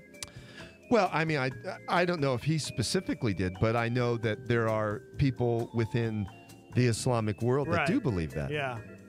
Yeah, it's crazy. Yeah, that is crazy. So that's it, guys, for 3 degrees. So now what we have to do is we have to entice our listeners to write us letters. Because, you know, normally Steve-O at this time gets a letter and he reads it. And he talks about how nice it is. So people need to write into 4001 Osuna Road. That's right. Northeast, Albuquerque, New Mexico, 109? 7109. Yeah. So again, type up or handwrite a letter. We read it on air, and then we type you back on a Smith Corona 1960s typewriter. Sometimes it doesn't come out too great, but it comes out. So 4001 Osuna Road, Northeast, Albuquerque, New Mexico, 87109. And every time someone writes us, we have always written back, and you get a free Star 88 sticker. Oh, you get Wow. a sticker? That's Yeah. pretty sweet. Oh, yeah. We're so generous. We are. We just so love generous. to Sorry. hook Sean you guys Connery. up. So what is on agenda for like, you know, big moral things? Because usually we go on to moral or ethical things that you guys have in the news. So what's going on in the world? Oh, what I'm trying is to think. What have we talked about this week that's kind of a a conundrum? a conundrum? Something we haven't wanted to get into yet? Well, you know, we don't want to get into any political things because it's getting very, very, very scary, dicey, Yeah. crazy, weird. Yeah. I mean, there's a few. Oh man, there's a few areas. I'm like, do I want to go here? Yes. Can we start light? Yeah, start light. I'm starting light. I'm very excited. Announcing coming up on September 4th, we're going to be interviewing Christopher Huertz. He's the author of the Sacred Enneagram. Studied under Mother Teresa, Richard Rohr, and for those that don't know an Enneagram, we talked about that about a month ago, and. Talked a little bit about this book and everything that I was kind of going through. And so if you've never taken the Enneagram, I highly encourage you guys because this dude has studied it his whole life and believer in Christ. Maybe and you we're gonna should talk a little bit about explain it. to people, Steve-O, what that is, because people will go, well, is that kind of... It's like a Facebook quiz. It's almost like a personality test. Yeah, that's exactly it's what like it a is. personality test. Kind of, yeah. It's Right. like it's But a broken little up into deeper. 9 types. Right. And, you know, I was never really into any of those things because There's so many different ones that you can take, your personality type. There's the, oh gosh, name some other ones. There's the Enneagram.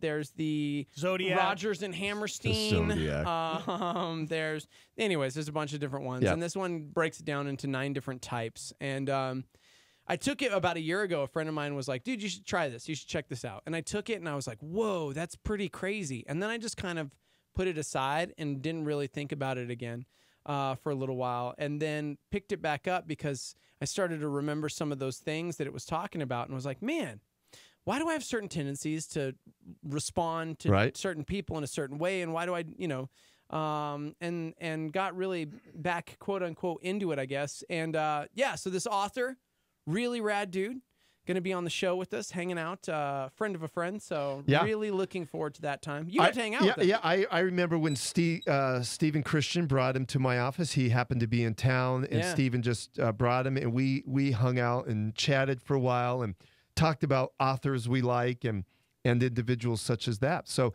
he's a great guy. Really nice, fine individual. So what is the point of doing one of these tests? Is it to find out what your personality is, and then being able to work on some of those traits that you have, some of the things that you weren't aware of, so you can grow in those areas? I think so, or just be more alert? I think for all the tests people take, be it personality, leadership, educational tests. See, I'm more familiar with the education, Howard Gardner's, multiple intelligences and so on and so forth. I think all of these tests are there to, first of all, find out what your strengths are, what those areas are you're good at. And everyone has a strength. Yeah. Everyone does. And then find out those areas you need improvement on. Here at Calvary, we just went through the 5 voices, and we tried to find out which voice we are. And why that's beneficial is, number one, it finds out where your strength is, and then you could find out what other people's strengths are, and then you work better as a team. Now, when you do that with your individual personality traits, you find out, again, what you're good at, and then you find out areas that you need improvement at. So I think discovering a personality test would be like it'd be almost like self-improvement. Yeah, I'm really good at this, but here's where I need to improve in this area. I'm not really a great listener, so I need to, cognitively, sit down and train myself to be a better listener. And so I think it really does help you become a better human being. Okay. And be aware of other people. Yeah. When you understand someone's personality trait and you go, oh, that's why they're like that. And then you could appreciate and understand them more. So it's cool that there are traits like that Steve was talking about, in this. Somebody said my wife and I have taken a bunch of those personality tests for fun. She and I could not be more opposite. I mean, completely up is down and down is up. The great thing about that is her strengths are my weaknesses and vice versa. Together we make a whole. Cheesy, I know, but pretty dang cool. And that's exactly... for me, I'd taken a few of those dumb things, and they always came back. Like, what was the one that was trending kind of like 90s, 2000s? I don't know why I can't think of it right now. But Briggs Myers. We took that, Briggs Myers. We took that back before we were getting married, and literally it was just like, do not, you guys... Are like polar opposites. Yes, like this will be a very, very difficult. And I'm like, oh yeah, watch this. And then I'm like, dang it, they were right. Yeah. I just never really cared. And I think in our age of Facebook quizzes where it's like, which Harry Potter house are you? And I'm like, oh, cool, man. I'm Slytherin. I must be a terrible person. I just haven't really cared about any of these things. Right. But again, I took it about a year ago, and then I started remembering certain aspects of it and kind of going, well, maybe that's why this. And it's not to excuse poor behavior. It's kind of to try and understand why I react a certain way and to slow down and recognize that so that I can respond in love better. And let me just say, encourage our Christian listeners. I think one of the more important tests you need to take, and again, this isn't saying that, this is, these tests are the end of all things, but you need to take a spiritual gifts test. Yeah. Because I really think that when you discover like your gifting within the church, within the body of Christ, you become more able and more excited to serve. You become more excited to use that gift to its fullest extent. And, again, here at Calvary, for all people going through what we call Life Track, we give a spiritual gifts test. Yeah. And again, it's not the end of all. It's not like 100%, but it gives you an indication of what your spiritual gift is. And then you go, man, I've got the gift of teaching. Why am I not teaching? I should be teaching Sunday school or helping, lead a connect group or something of that nature. Or I've got the gift of service. Why am I not serving? I should be doing that.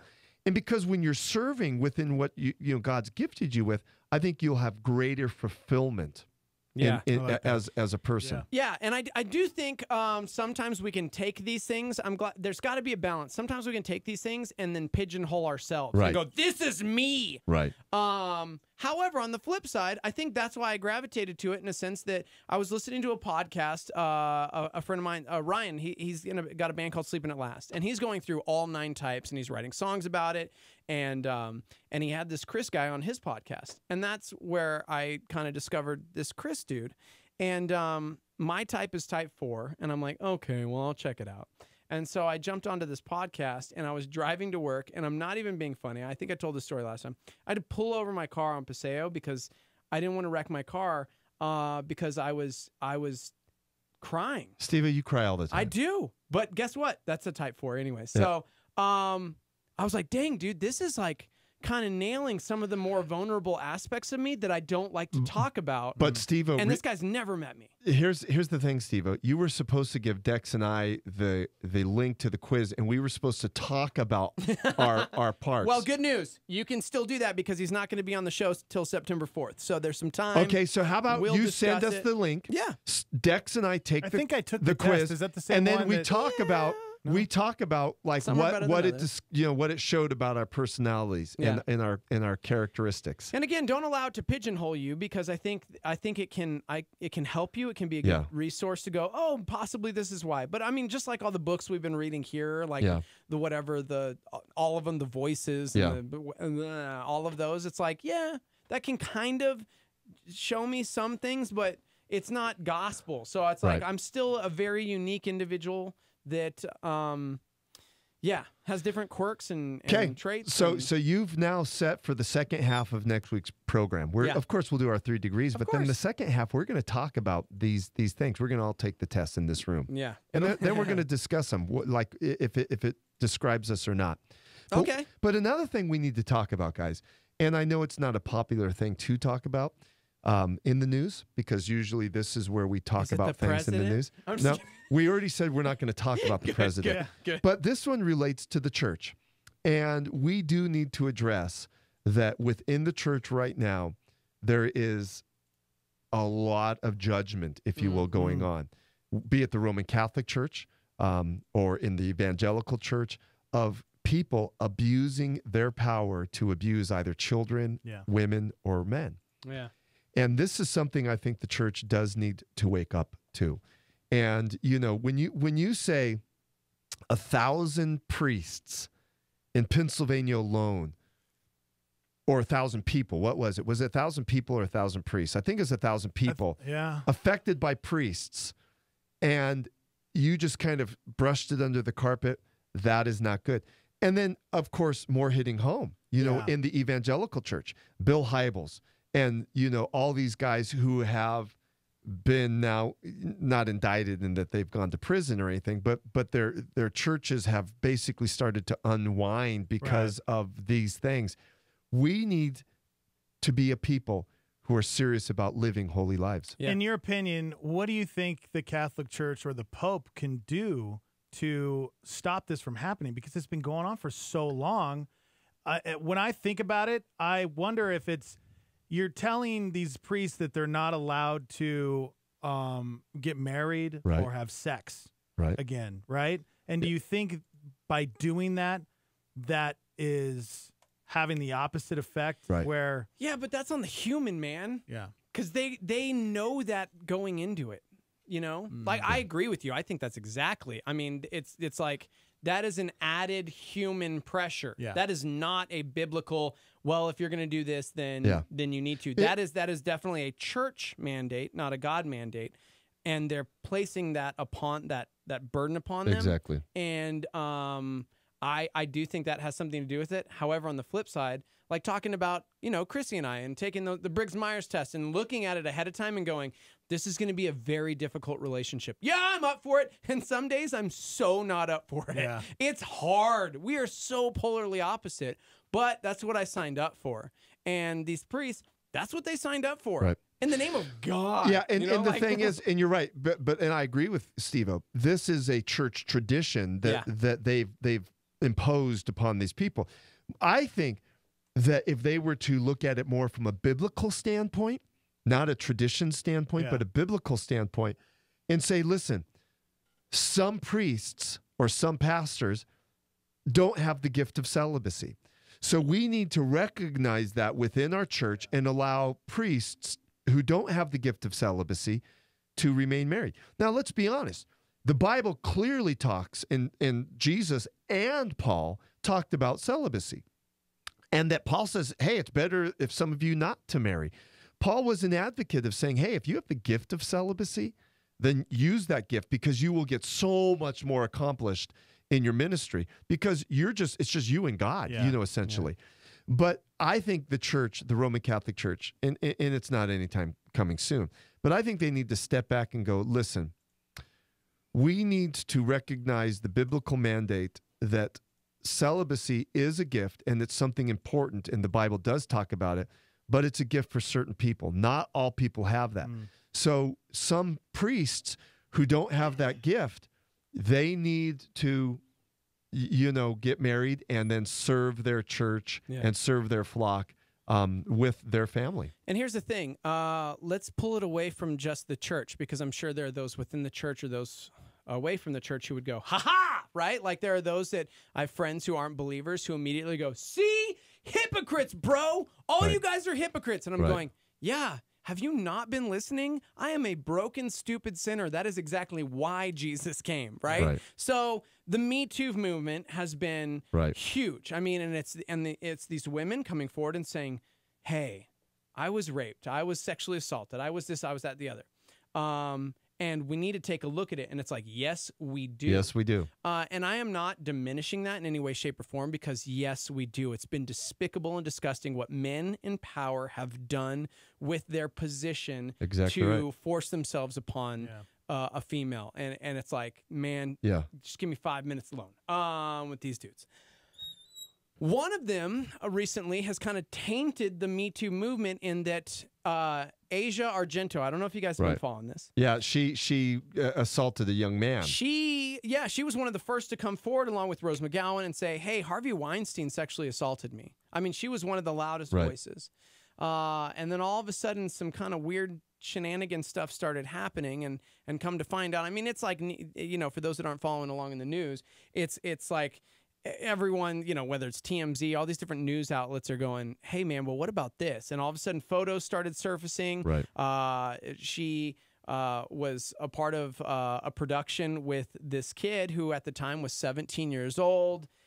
Turns out, wait, did they have a sexual relationship? Did they not? Her boyfriend, Anthony Bourdain, paid the dude hundreds of thousands of dollars to make it go away. And she was saying, no, it was because he was being obnoxious and never had any kind of relationship with this person.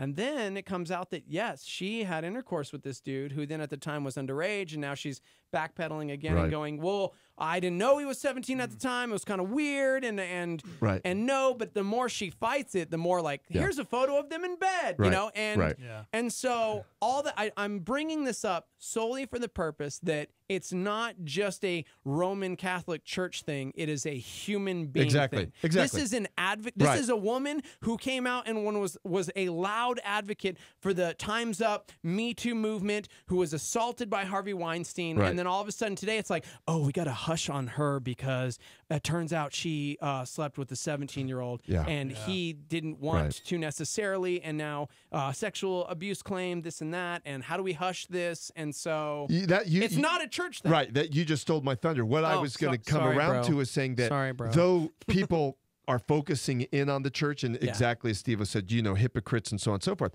this is a human being thing. This goes beyond the church, and it just shows the need for redemption. Why people need to be redeemed? Because we do bad things. There's evil in the world. There needs to be justice. There needs to be redemption. And this isn't just a male thing. The Me Too movement, obviously was females pointing fingers at males, which is important because there are so many males in power. Or males at males. Look at Kevin Spacey. Exactly. Exactly. I mean, but it's a female thing as well. Anyone who abuses their power to take advantage of another person is wrong. And let me even say this, and it's gotten more press recently as well, is the concept of gas.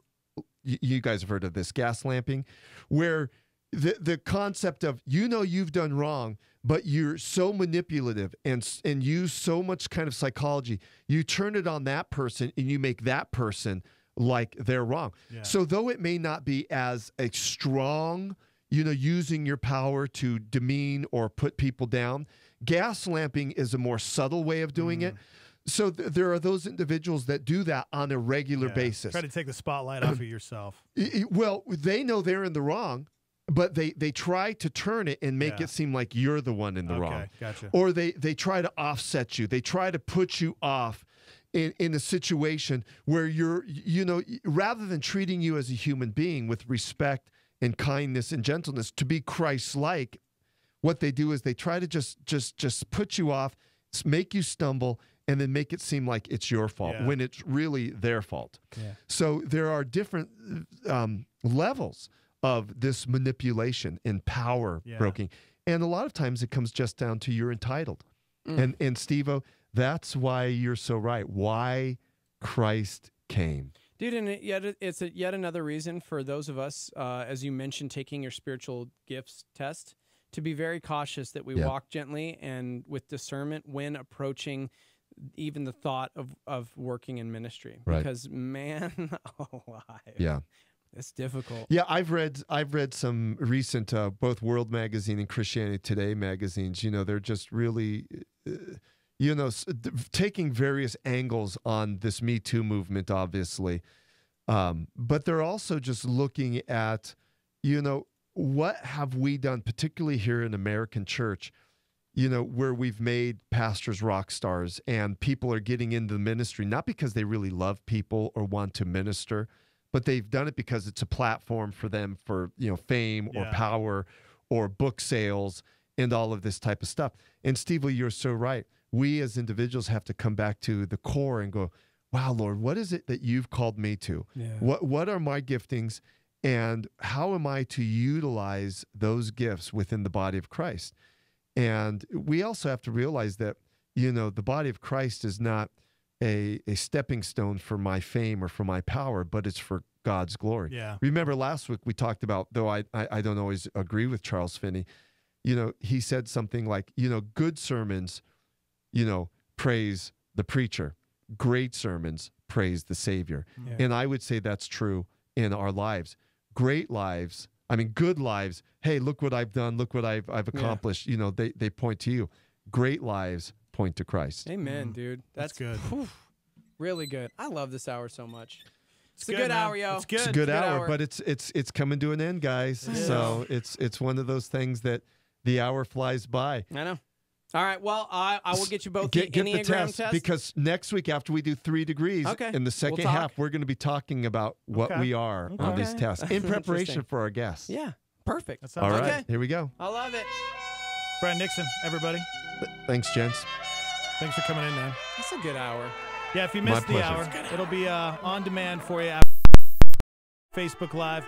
You can go to iTunes. You can go to star88.fm. If you've downloaded the Star 88 app to your phone, you can get us on demand there as well. Live from the Dreamstyle Remodeling Star 88 Studios. Shock Therapy Live coming up at 9. Don't forget, get your questions in.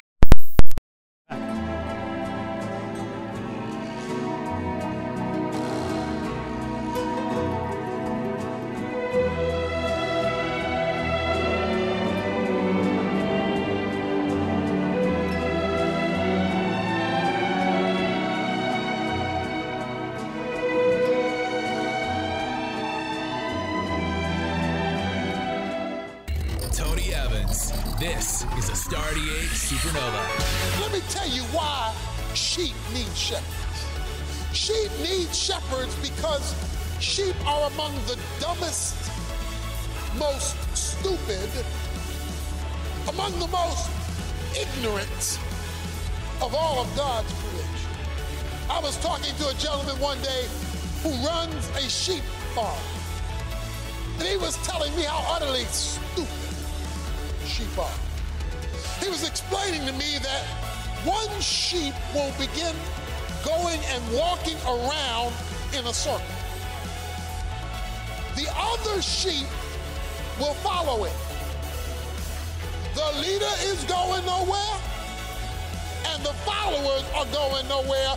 Everybody thinking they're going somewhere.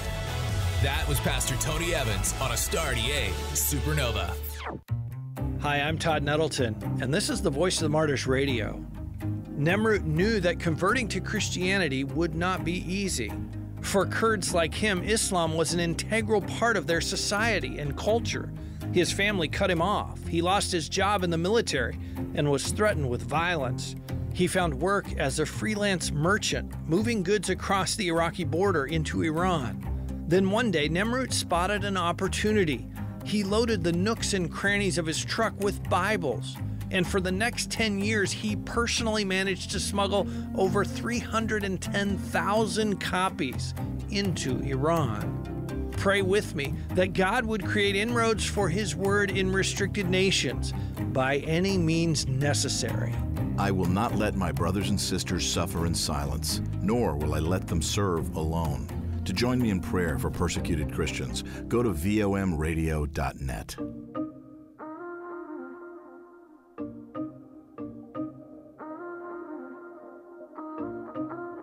Lately I've been reeling, watching the nightly news. Don't seem to find the rhythm, just wanna sing the blues. Feels like a song that never stops. Feels like it's never gonna. Gotta get that fire back in my bones before my heart turns into stone. So when somebody please pass the megaphone, I'll shout it on the count of 3. 1, 2, 3. Oh, hear my prayer tonight. I'm singing to the sky. Give me strength to raise my voice. Let me testify. Oh, hear my prayer tonight.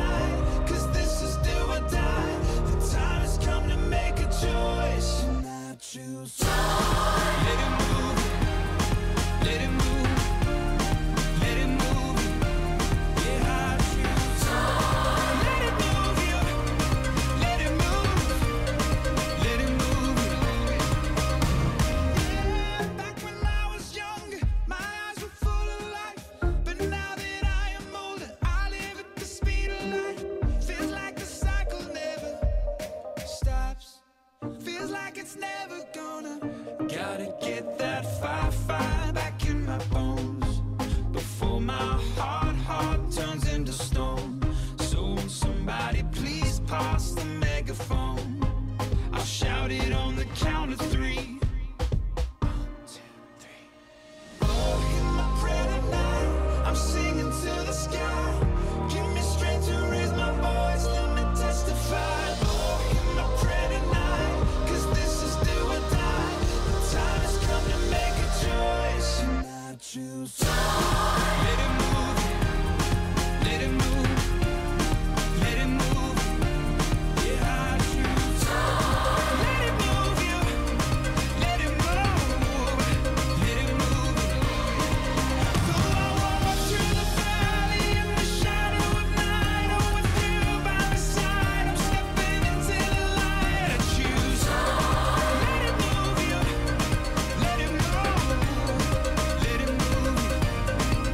I need that joy down in my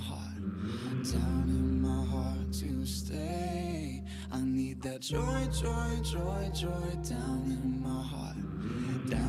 my heart to stay.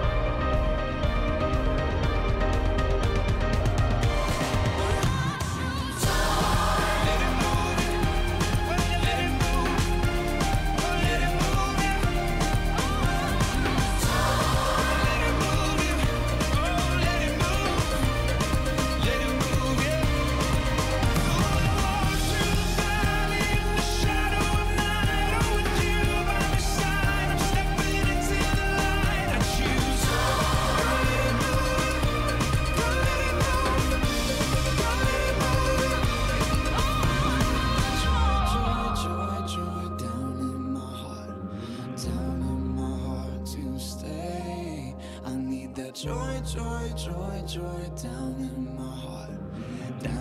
my heart to stay. This is Star 88 at 88.3 FM, KLYT, Albuquerque, Santa Fe, and online at star88.fm.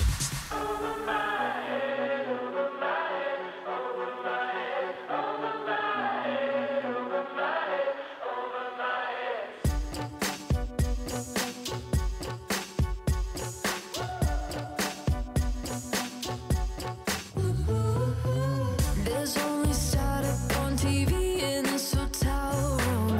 Reminds me of all the things you think I don't understand. It seems like you and me, we keep losing connection. Whenever you talk to me, it doesn't make any sense. Don't know what you meant, it's always over my head.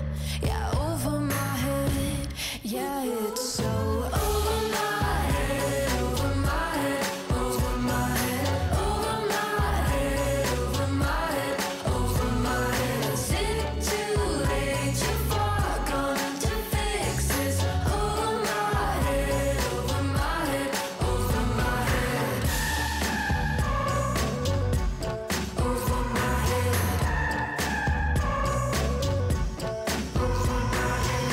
You take the simplest thing and always complicate it.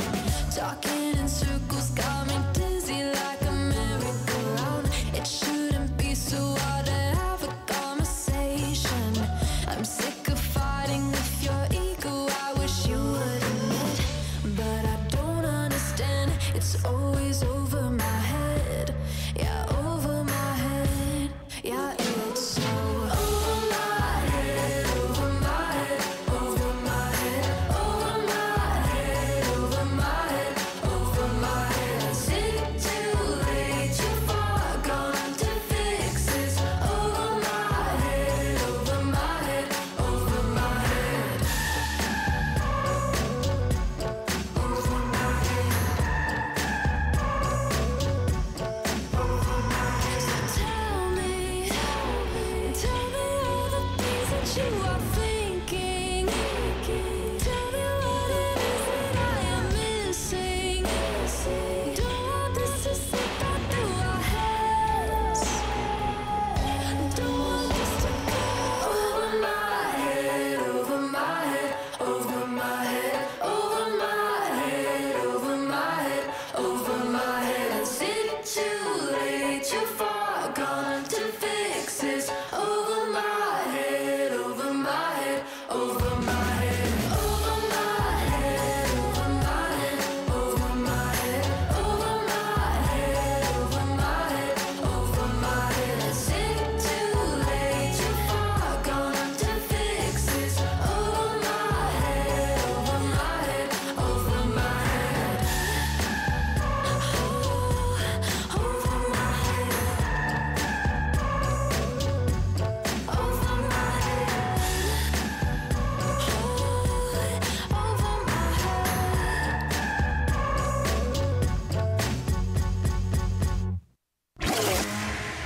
Ladies and gentlemen, we are experiencing The Morning Invasion with Dex and Steve-O on Star 88. A new study reports that teenagers say they spend too much time on their smartphones. Really? That was your big study? What, you probably spent months and thousands of dollars to figure that out? What's next? High heels can make your feet hurt? Employees hate going to meetings? Right. Or perhaps a study on whether you should keep babies away from ledges. These observations brought to you by the Department of a Complete Waste of Your Time. Seems like it, right? Good morning, everybody. Dex and Steve-O. How you doing out there, Starmy? It is Thursday.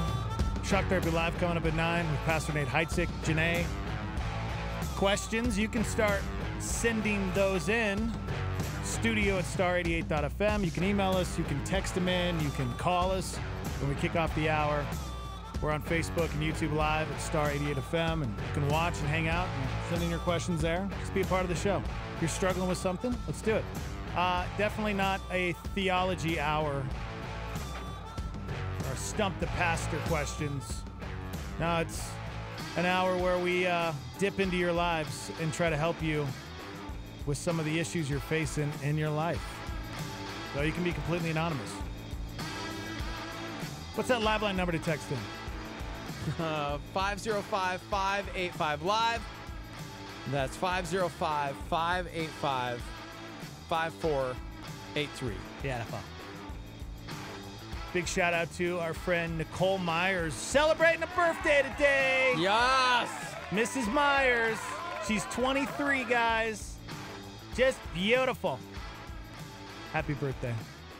I don't know how you put up with Dave. I really don't. But you know what? You're a good woman for doing it. Someone has to. Someone has to. Anybody else celebrating a birthday out there? Happy birthday. It's going to be a beautiful day. We're going to get more rain today. Yesterday was so perfect. Oh, I hope it stays like this until winter, guys. I don't think it's going to, but maybe some rain today. Okay, Oh, maybe. no. I don't know. No. We'll see what happens. No. Luke's got games today, bro. Oh, ain't nobody got time for that. See what happens. Okay. All right, I have some incredible news. Science is pretty amazing. It's a good time to be alive. Yeah, I mean, yeah, it really is. I mean, there's definitely there's strange times that happening, but there's also some pretty cool things being discovered. Technology is advancing so rapidly. And scientists are discovering new things every day. And I love that most things that are discovered are by accident. And that is what happened here. Researchers at the University of British Columbia think they've figured out how to take other types of blood and convert it into the universal donor type. Really? Yeah, the Red Cross loves people with type O blood because they're universal donors. So this could be huge. Basically, they found a specific type of enzyme in our gut that's really good at plucking sugars off of proteins, which matters because things called antigens are what cause us to have different blood types. And these are just simple sugars. They essentially took the bacteria, made it attack different types of blood cells, and it removed those antigens. I don't know if I'm saying that right. So in the end, it was type O blood. The gut enzymes they used did it about 30 times more efficiently than other enzymes they've tried, and they think they can still tweak them so they're even more efficient, meaning that pretty soon we might be able to take any type of blood, convert it to the universal type, and make blood shortages non-existent. Maybe, possibly, somehow, in the future, speculatively, possibly. Right? Somewhat. That's pretty amazing. Yes. I think I'm going to be a scientist, guys. I'm going to go back to school and become a scientist. Actually, I have a friend who's a scientist. Her name's Jessica Main. She was on our show years ago, and she's been studying to be a scientist. I think she's pretty close to getting her degree.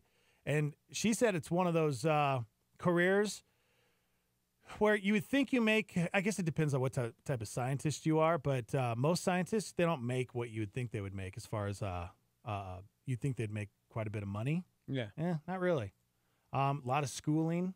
So you're going to be paying that off for years to come. And it would be one of those jobs, too, that would be probably pretty tedious, you know? You probably have to have a lot of patience if you're a scientist trying to discover and work things out, and things usually don't work out. Yeah. So you're just constantly trying to find that cure in a new method, a new way. So Or you're kickstarting the end of all things. Yeah, maybe. Remember the storm? He said, "This is how the zombie apocalypse starts, bro. Run for the hills." Mm-hmm. Start manipulating blood types. Next thing you know, zombies. Yeah, right? Zombies! Just saying, bro. Yeah, they might not be wrong. Well, Yeah, we a lot won't of know pressure. until it's too late. Exactly. So, Exactly, guys. Exactly. Well, donate blood if you can. Red Cross always needs blood. You're saving lives. Take some time. Schedule it in and just make it happen. I can't remember what type of blood I have. What type of blood you got, bro? B positive. B positive?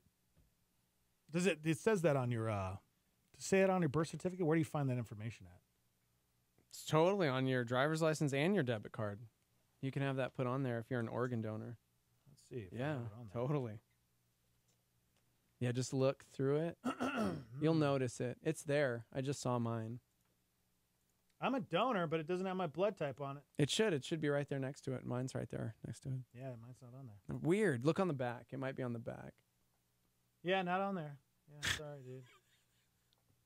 No, your blood type's not on your driver's license. You're dumb. I thought you were serious. Like, or your debit card? I should have waited and let you go to your debit why card. wouldn't it be on your driver's license? Because that'd be a good thing to put on your driver's license, wouldn't it? So if you're like given an accident or you need blood, I'm like, it'd be he's a donor. Yeah. Is he B positive? I was like, I don't remember getting that question to put it on my driver's license. But maybe I didn't put it on there because I just didn't know it. Mom, what's my blood type? Need to know. It's on Mark's dog tag from 22 years ago, which is on his keychain. Oh, So that's cool. There you go. See? There you go, bro. We should all get a tattoo of our blood type. Oh, my gosh. Right on our wrist. So we know. I could get a little B and then a plus sign. Yeah. And then people would be like, that's a dumb tattoo. And I'd be like, B positive. That's why I got it, bro. And they'd be like, oh, this dude was always so positive in life. Look at that. There's this little mantra, be positive. I'm like, blood type, help. And then I die out because they're just noticing my tattoo. It has nothing to do with my blood type. Yeah. But everything. I wonder how many people out there don't know their blood type. Is that a common thing? Because thinking about it, it's like, man, why don't I know my blood type? I don't know what it is. Yeah, and how do we find that information? Like, where do we get that information? How do I find... From your doctor, maybe? I don't know. Your blood dude. How do you determine what blood type you are? I'm sure you can buy a quick test.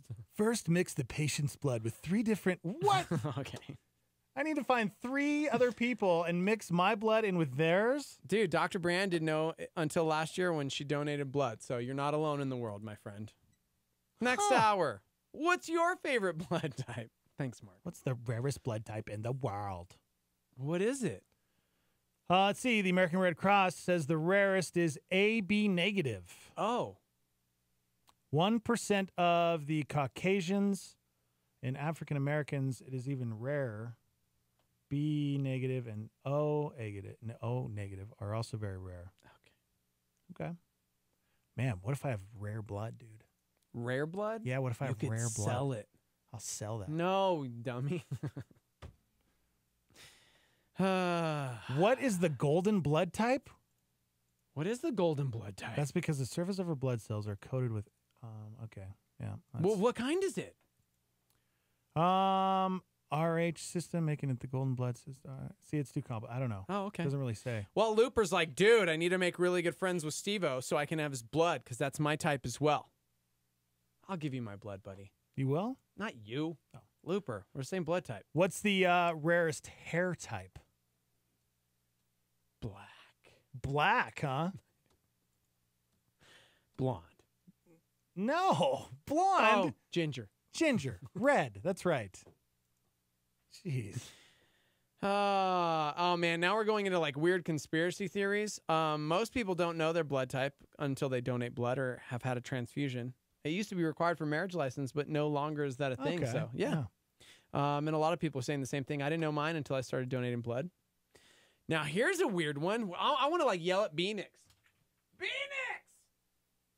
Brian! We'll see if that works. It's like Beetlejuice. We got a question. Okay, but here's one talking about donating blood because we all donate blood. In fact, there's a blood drive here every year on Good Friday to coincide with Christ giving all of his blood for us. We donate blood. We got a really interesting question. We're talking blood donation. Oh. You're a scientist and a doctor. Man, I heard you guys screaming down the hall. I felt like someone fell and had a heart attack. I knew it. Dex needs your blood. Wow.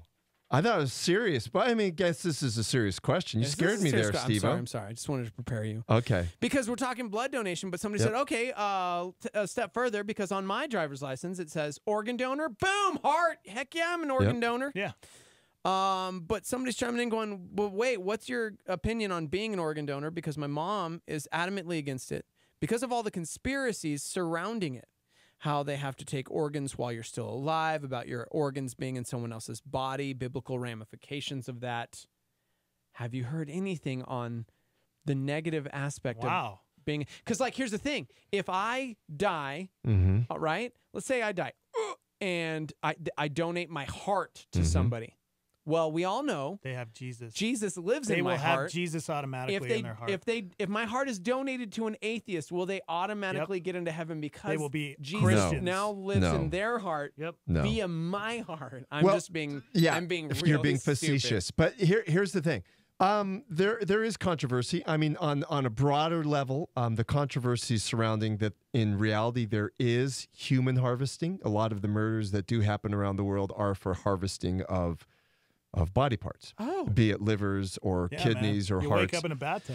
The pancreas. Exactly. Yeah. So they're sadly in the world, and not so much here in the United States, but in particularly unguarded areas of the world, there is human harvesting.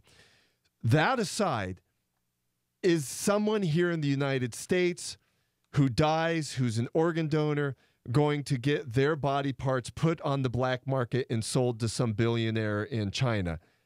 Chances are very, very slim to nil. So I think for someone here who has an organ donor sticker on their license or wants to give blood, that is a very legitimate and very helpful thing for people in the United States, because we have very restrictive policies, strict understanding of what can be done with that. So the reality is, let's say, heaven forbid, someone dies in a car accident and you have that on, and they give your liver, or not liver, is not that easy, but heart, let's say, and you get a heart donation to save a man whose heart failed. Yeah. How beautiful of a thing that is. What if it was a serial killer that was donating their heart? Would you take on some of those traits? Oh No. my gosh, No. that was a horror movie called Absolutely Body Parts. not. And no, Absolutely that's real. not. I'm being serious. I've Remember that seen it, movie? yeah. It's terrible. Absolutely not. Because here's the thing, guys. We have to remember, though, the person's DNA that created that heart, cytosine, guanine, thymine, and adenine, which are the four components along with phosphorus and bases and so on and so forth that make up our DNA. Sure, that heart is, of that DNA, but what they're looking for are similar blood types and that there's a match. So when they say there's a match, they're not looking for a DNA match. They're looking for a blood type match. And so what essentially happens when you have a blood type match is your blood, whether you're O, AB, or AB positive, negative, so on and so forth, that it speaks, it talks, it communicates, if you will, with the other heart, that other thing. So DNA aside, again, there would be two separate DNA components. One DNA that of this deceased person that they took their heart mixed with your DNA, but DNA could coincide as long as the blood type is mixed. Is that why sometimes when they kidney transplants, sometimes the body rejects it? Exactly. Well, you. Gosh, I would hate to go to the movies with you. A lot of times the DNA. We do DNA molding all the time. It's called having children. One person's DNA mixes with another's DNA. If you know what I the mean. egg and the sperm meet, and two DNAs create a new being. So DNA interaction happens on a daily basis through the birth of a child. But on the organ donating side point, what more importantly than your DNA mixing is your blood type mixing. And so when a body denies or it doesn't take, it's usually more complicated than just blood type, because they wouldn't put in someone or give you blood unless it was of the right blood type. What your body's doing is it's just not accepting or receiving that for a host of reasons. And doctors could give you a litany of reasons why an organ may not have taken for a particular donor, including of which maybe just your body's not ready for something of that nature. Yeah. So it is a very complicated endeavor. Can we get into a little bit of science for a second? Sure, we just did. Okay, I know, but I want to be a little nerdy and a little biblical on this because we Okay. got the question about organ donors and, you know, whether or not as Christians we should and this and that and the other. And if there's one thing that I think for the most part within the Christian faith we have as a church spoken out against is genetic engineering, stem cell research, and I don't want to like just stick us all in like this box where it's like all of Christianity, we hate this. However, by and large, within the Christian community, it's been something where we would never take part in that. This is bad. It's because they're harvesting dead babies and for whatever reason, right? Yeah, and let me be clear. I am against the harvesting of fetuses on any Absolutely. level. But what I am for is if someone dies a legitimate death, you know, how is a non-legitimate death? Meaning like they're murdered or something of that nature. So the person dies of old age or a heart attack, and they have elected to give their bodies for scientific research. I am for genetic research on a human adult who has agreed to use their body for scientific purposes. Yeah. Okay. I just wanted to clarify that. Somebody said, can you please explain, before we go further, can you please explain stem cell process? Like what that is? Well, what we're talking about. there's stem cell research is, it really is a broad field. You can't just say it's this one thing. One side of it is just what I explained. An adult dies of old age. They die in a car accident or something, and they have elected to donate their body to study, but rather than just harvesting their body for, let's say, its heart or its kidneys or something of that nature, they donate their body to be studied genetically. Yeah. And so what they'll do is they'll extract genetic information, and they try to understand what we call the human genome. Now, the human genome has been studied for years and years and years. As a matter of fact, one of the first directors of the Human Genome Project is a born-again Christian. Dr. Collins is his name. He actually wrote a book kind of describing called The Language of God. And he goes on to describe why genetics are important and how they are kind of the blueprint of the human being and how only God could have created this blueprint. Yeah. So what these people who do go study the genetics, the cellular component of the humans, they are looking at that human blueprint, if you will. The problem is, what I think people get caught up in is they are saying, well, they're taking dead fetuses and they're extracting that and using some of that information to harvest or to help other human beings. And let me be clear, I am against that. I am thoroughly against the using of dead babies for its genetic information to help heal someone else. I am only for someone who has agreed for that based upon a natural or, an unfortunate death. And it's illegal in America right now, isn't it? You have to go out of the country to get stem cells. It is, but let's be honest. Research institutions, including University of New Mexico, for a while was in the process or doing it for research purposes. Now, it is illegal to go and, your doctor and say, I need some stem cell. I need some DNA infusion from, this, or this, because whatever.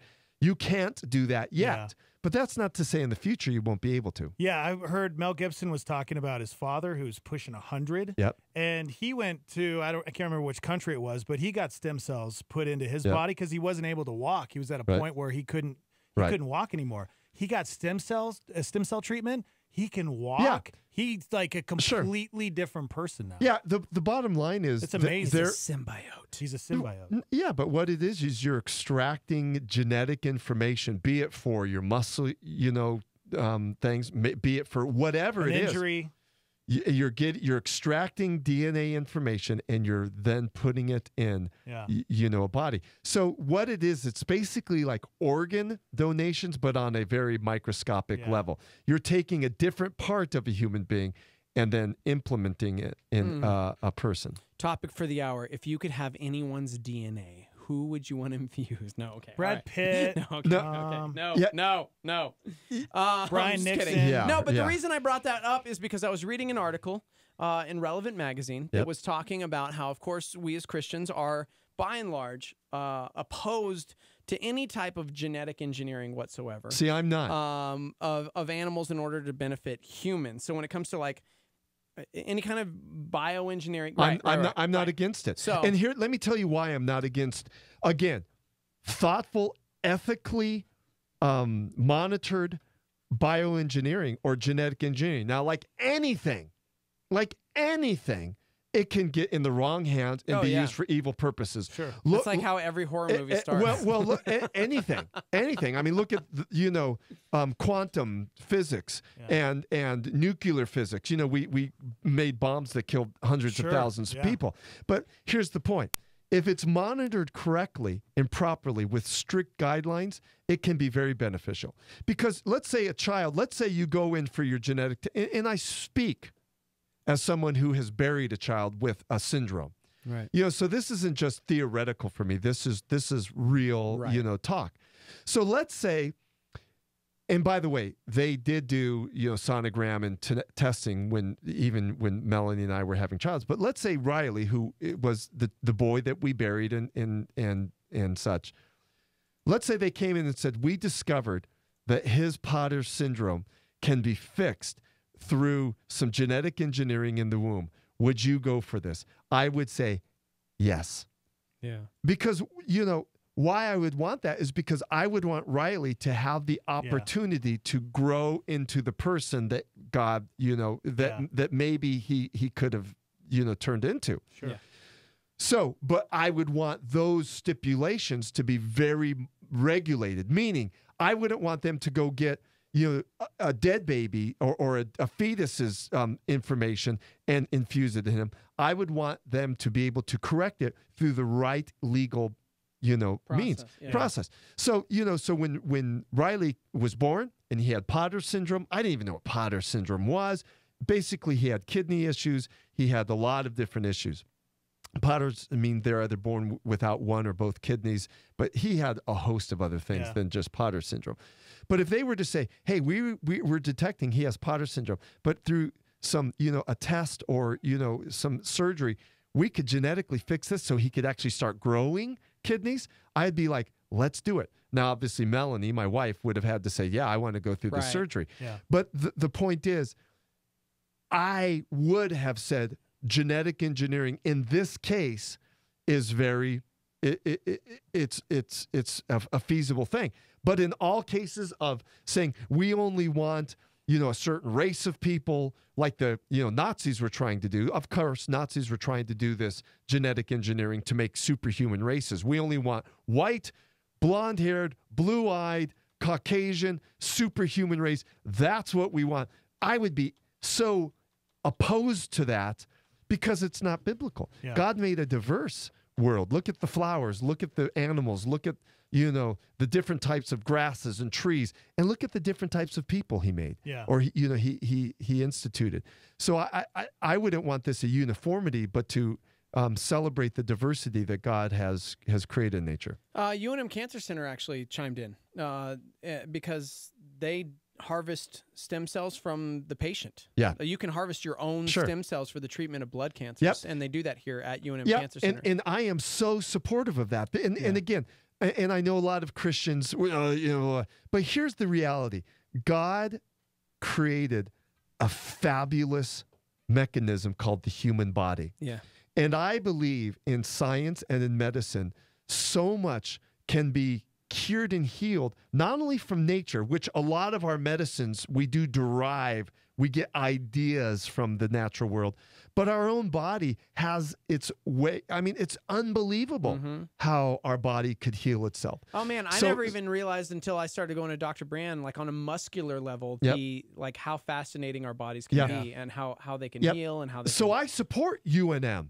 in that. I support the extraction of your own stem cell, the utilizing of it, the looking at it, the studying of it. If they could engineer and fix it and then reinfuse it in yourself, that's your best case scenario. But if it's infused from someone else, again, where I draw the line, obviously, is this is just me. Right. Where I draw the line is from I wouldn't use fetuses. And that's where I wanted to go with the entire conversation, because I think a lot of times we don't have an understanding of what we're talking about, but because we're Christians or because I'm a conservative or because whatever, it's like I'm going to take this very staunch stance, whether maybe my parents were adamantly against organ donation or stem cell research or whatever it is.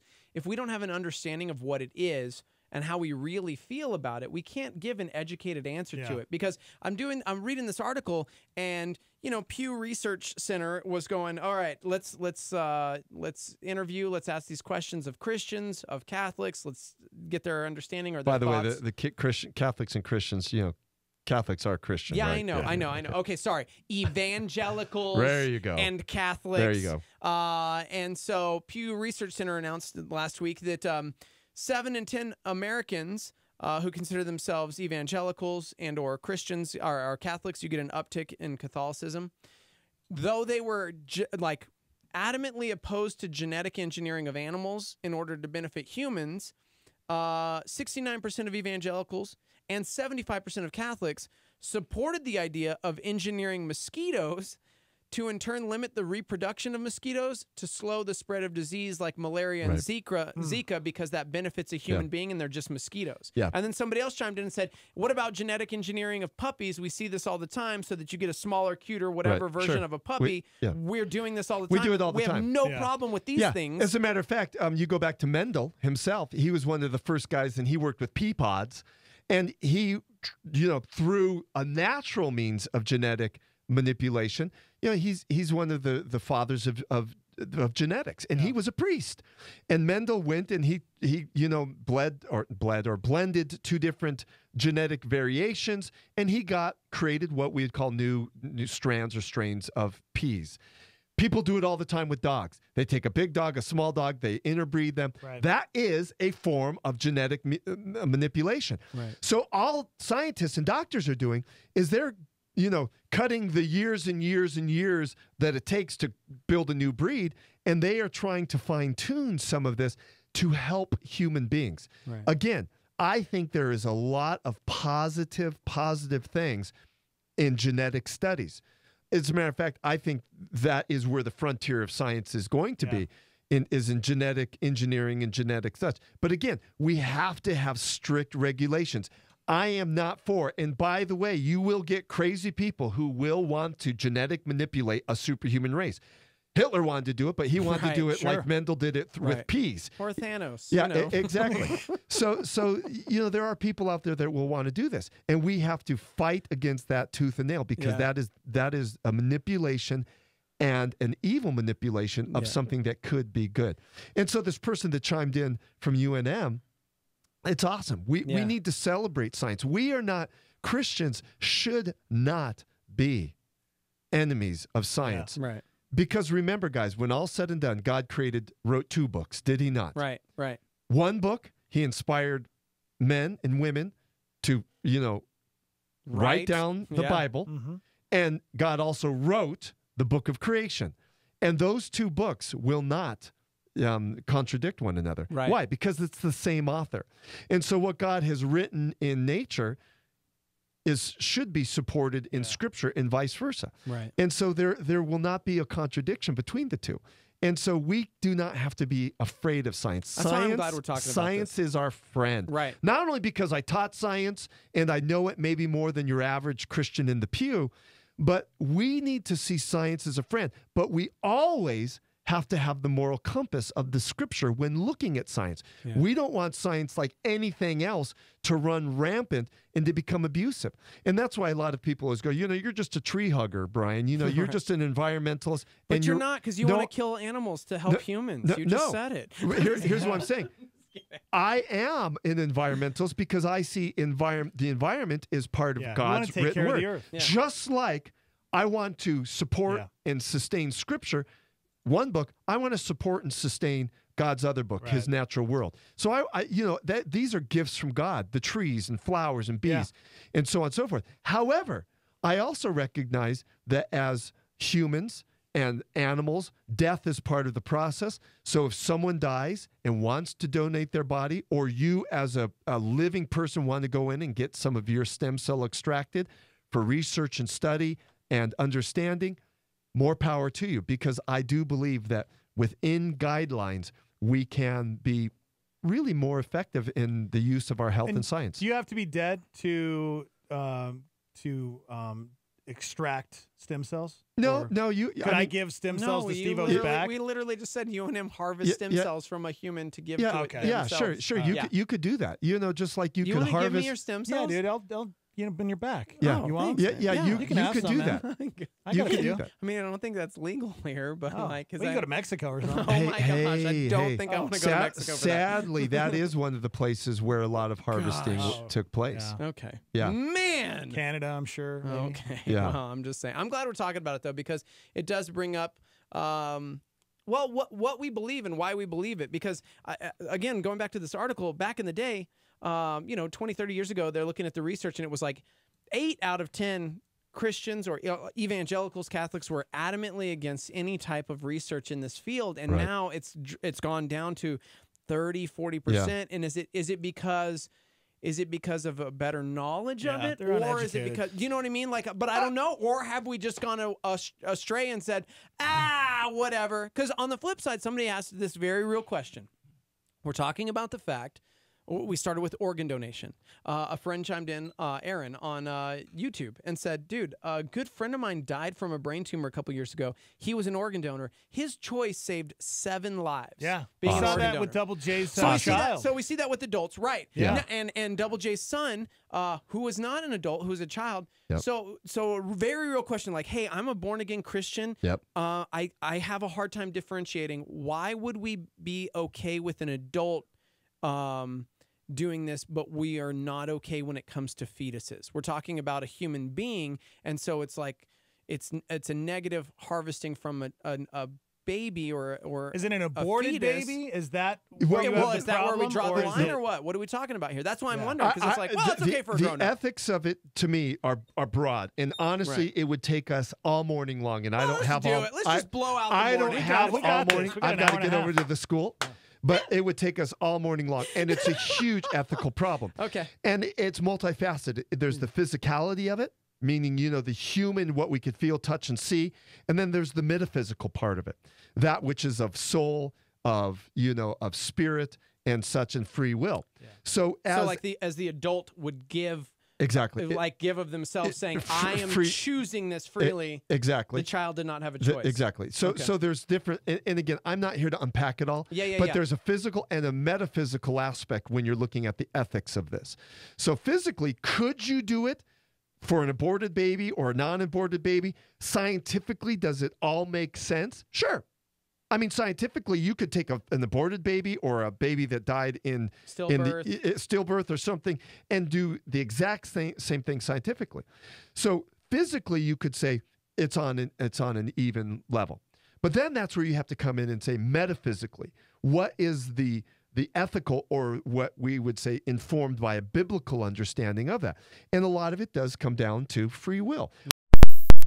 From a Christian standpoint, be it Roman Catholic, evangelical, mainline denominational, whatever, I would say we as Christians would see a fetus as a living entity. Yes. That fetus, at the moment of conception, at the moment where the sperm and the egg meet and the intermix of DNA, that starts life for those two, for that human being. Right. So we would say at the moment of conception, life begins. That is an individual.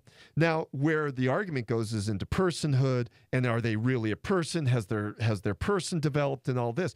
But we who adhere to a Christian worldview would say yes, they are a person, they are an individual, and therefore they have the right to be protected like any other human being. So an aborted baby had no right, have no protection to be governed upon them. Whereas a baby that died in uterus, then it becomes the right of the mom, of the parents. Yeah. So the mom, at that point, the child has died through stillbirth or whatever else. That mom then has the right as the inheritor of that life to make decisions accordingly. Yeah. And again, you may be pro or con against that as an individual, but what I'm just trying to give you is the big picture of the difference between an aborted baby and a baby that died, because that baby then becomes the right of the carrier, and that's the mom or mom and dad in some cases. Right. So there is a difference ethically in this from a Christian standpoint. Yeah. And remember the Starmy chiming in from a hospital said that, yes, I mean, a parent can give that.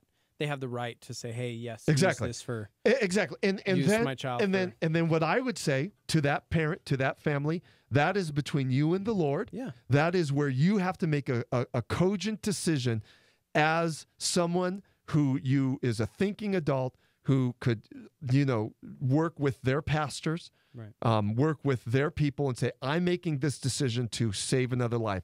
But I am 100% against an aborted child being used for this, because that child died unnaturally, aka abortion. It was died through a process, and therefore, what you could do, and sadly, there a lot, and I don't know if this is true, but there are a lot of abortion theorists who say, boy, if this becomes a legal thing where you could have abortions and then make money off of your aborted fetus, you will have ladies who will just get pregnant to make money off their aborted fetus and still not have the repercussions of having a child. It's like, oh, I could become pregnant.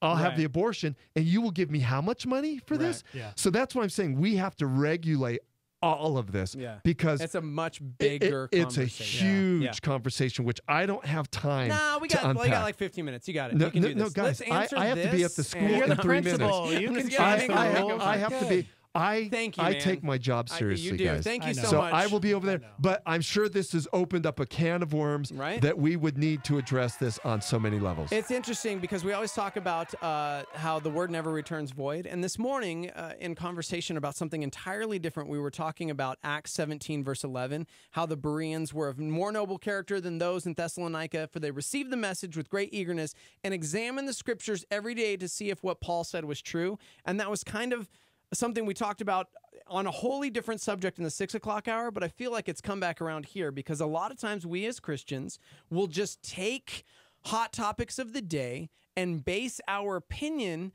on a leader in the Christian community who took a stance, or our parents who took a stance, or something we heard from a podcast, and that's our stance. But we don't truly have a biblical understanding of why we believe what we believe, why we side a certain way, or you know what I mean? And so I think that verse comes into play again. Acts 17:11. We've got to study God's word and know why we believe what we believe based upon his word, not opinion. And here's something even more simple. God gave you a brain, use it. Yeah.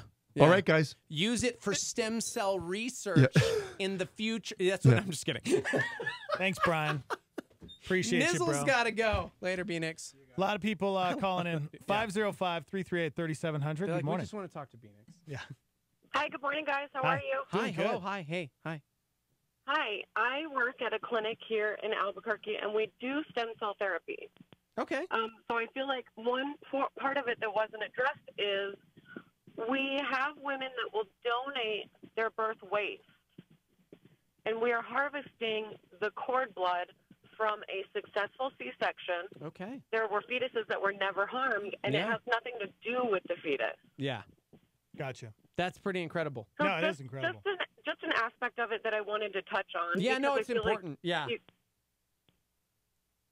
Okay, awesome. No, Well, go ahead. Thank you so much. Yeah, absolutely. No, Hey, if you had more, I mean, you would know better. That's exactly why we said we couldn't wholly unpack it, because there's so many levels and so many things to discuss. Yeah. Because David on Facebook said a similar thing. We're not seeing the whole story. We got to realize, the different types of stem cells, including placental, embryonic, another giant word that I can't read because I'm not scientifical enough. But so yeah, thank you so much for bringing that up. Yeah, thanks so much for talking about this. Of Have course. a great day. Hey, you too. Bye-bye.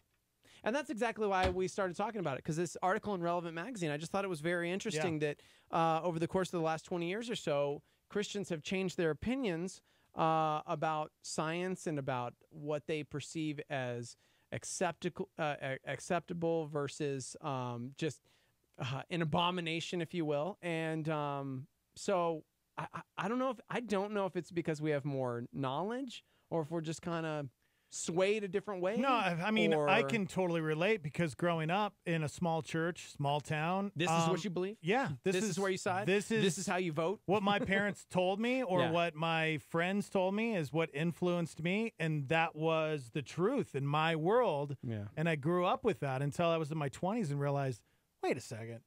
Come on, man. Let's examine this. Yeah. And let's go out there and figure it out.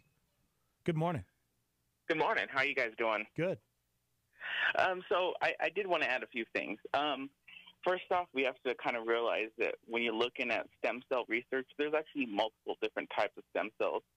And ethically, we started to move away from a lot of the research that we consider not necessarily ethically sound as Christians, being that embryonic stem cells.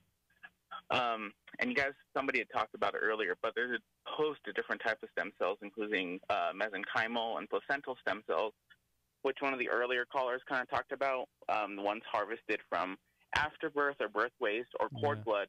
We're actually starting to find out those are kind of ethically sound stem cells because we discard that anyways. And actually, we're starting to see that there are some of the better stem cells because embryonic stem cells actually have problems when we start using them in research. It's incredible. See, these are good things to know. Thank you so very much for the call. Starmy's so smart. I know, right? Actually, I just want to add one other thing because you guys are kind of talking about bioengineering and genetic engineering.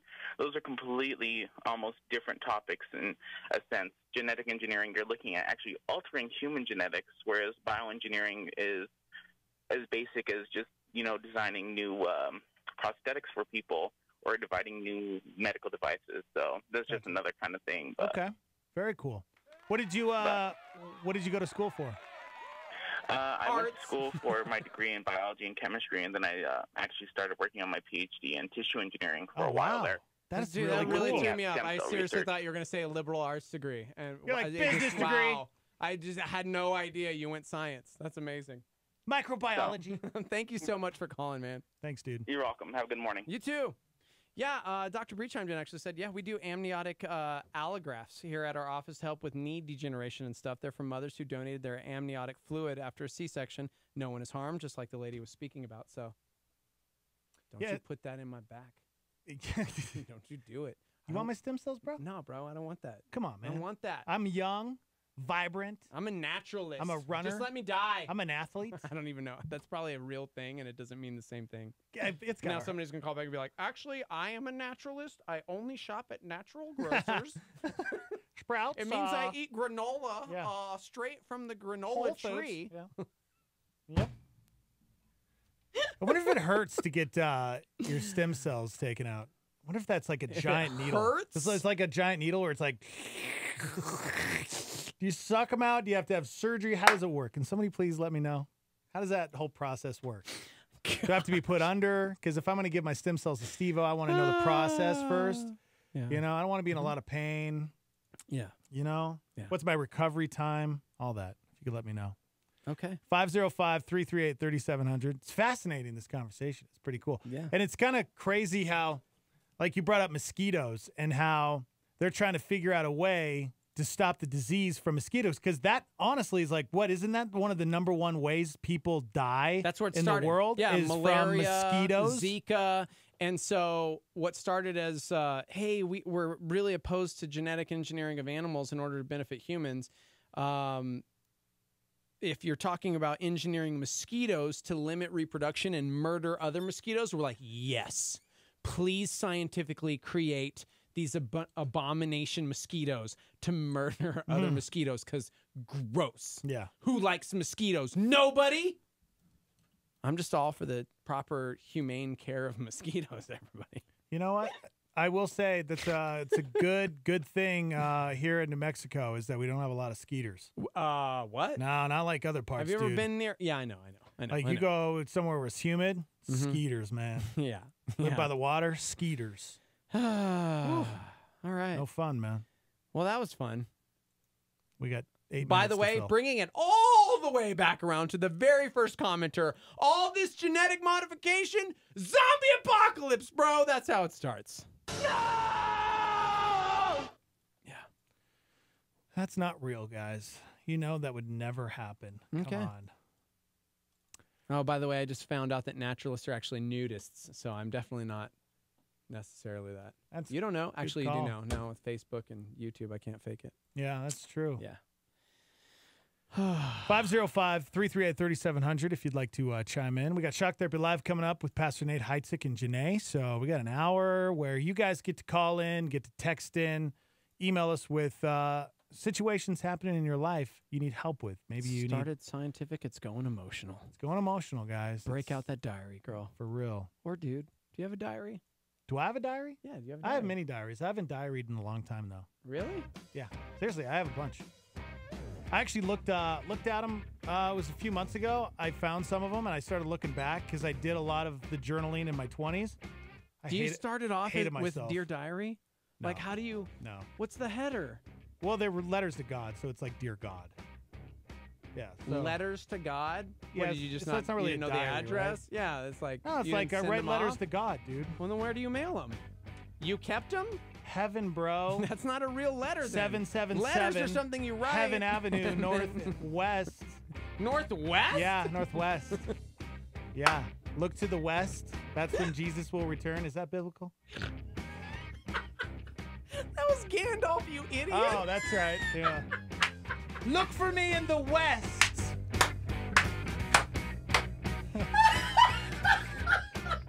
That's right. Glad we had a dope scientifical conversation and ended it with that idiocy. Right, yeah. Seriously. Amazing. We are smart. We are smart. Okay, we're going to take a break. When we come back, Shock Therapy Live is next. Live from the Dream Style Remodeling Star 8 studio. A Star 8 Supernova. Here's Rick Warren. God made you. He knows you better than you know you. He knows what'll make you happy more than you do. He knows what you need more than you do. Why don't you trust your Father, the one who made you? You wouldn't take the next breath if it weren't for him. And God knows what's going to make you happy. Now, you know, I mean, if you've been at Saddleback, you know what God has said about this and about purpose. This next verse is one of our most familiar verses, Jeremiah 29:11. For I know, God says, the plans I have for you, says the Lord. They're plans for good and not for evil. Plans to give you a future and a hope. You're going to trust your feelings. You're going to trust your Father. He says, I have these plans. But you know what happens with plans? You have to wait on God's timing. Not all plans happen overnight. Catch Rick Warren's Daily Hope on KAKT 1071 weekdays at 7:30 a.m. A solar flare from John Wesley. One of the greatest evidences of God's love to those that love him is to send them afflictions with grace to bear them. Star 88. Even when my light burns low, I could never lose my hope. I've been down this road before. Now I know which way to go. You can try to drag me down, but I'll be living in the clouds. Everybody has their doubts, but you can't stop now. You just gotta live. You just gotta live. You just gotta. Yeah. I want it like I need to breathe. Yeah. Make it clear like I need to see. Woo. As a kid, mama told me sky's the limit till you hit it like King Griffey to the fences. Out of that, out the park, hit and run. That's my drive. That's my drive. It's a vibe, been that way all my life. Yeah, I shut it down when I shine with the truth. Yeah, I ride with the crew. Gave my life to the truth. Testify. Walk on water like the Son of Man. Understand? I'll never drown. Take a hit, never quit. Might be down, but never out. There are days that I fail, and the train's off the rail. Through the pain we prevail. Tell them you just gotta live. Burns low, could never lose my hope. I've been down this road before.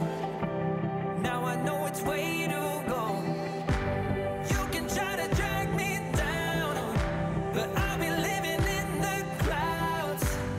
Everybody has their doubts, but you can't stop now. You just gotta live.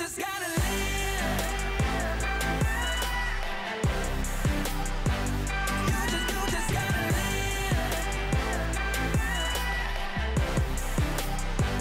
You just gotta live. Even when my life burns low, I could never lose my hope. Just gotta live. Everybody has their doubts, but you can't stop now. You just gotta live.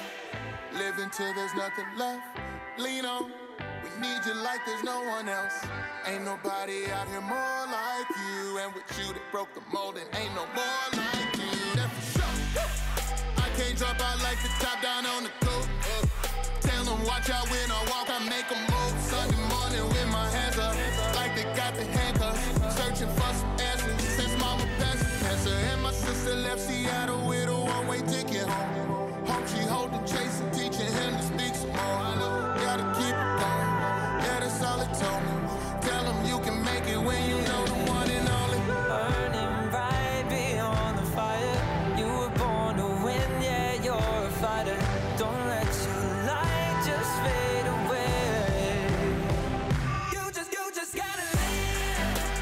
You just gotta live. You just gotta live. You just gotta live.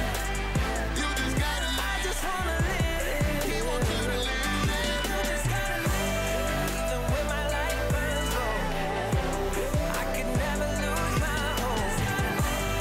Everybody has their doubts, but you can't stop now. You just gotta live. Yeah. I just wanna live.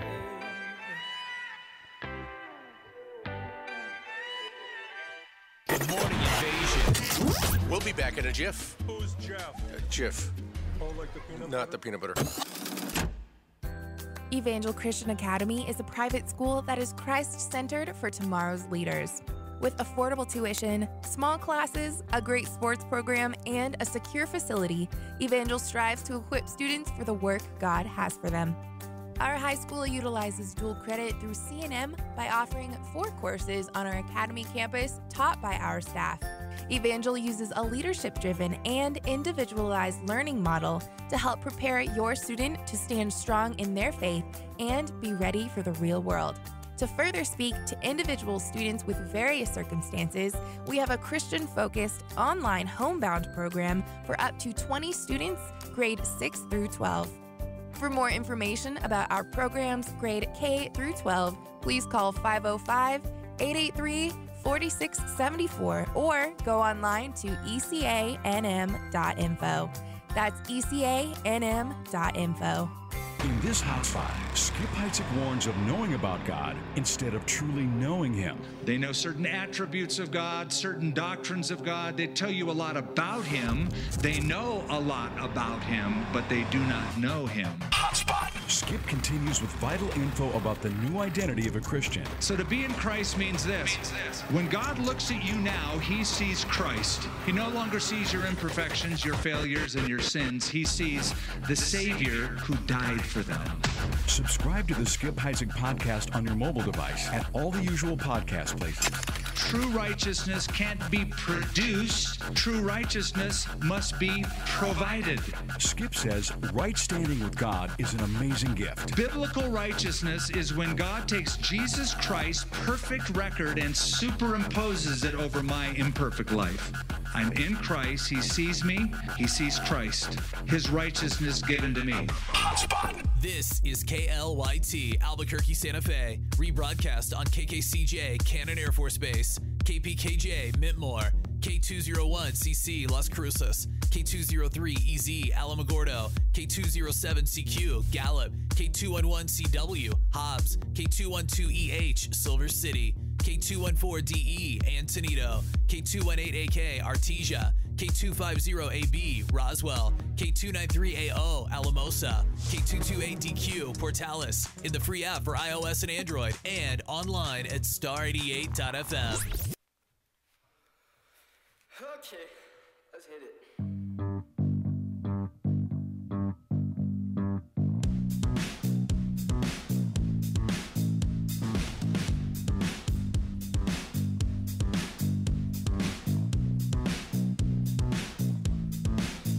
My hands are shaking.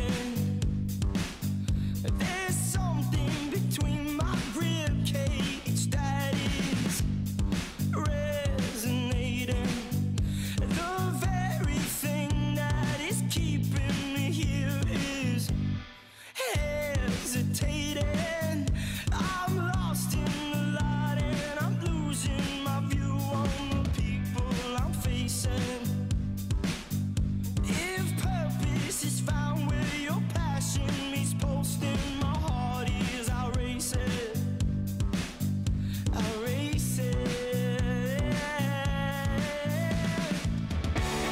So lock your eyes. There's a place to start.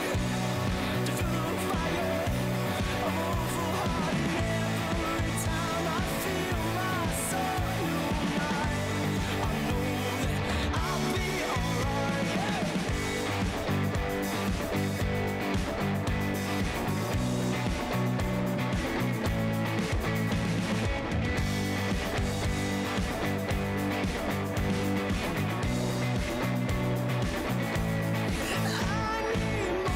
Motivation. When fear walks in, she slams the door and disrupts the occasion. My courage, it fails me. All I have left is a wrecked reputation. I'm in need of a revelation. So lock your eyes. It's a place to start.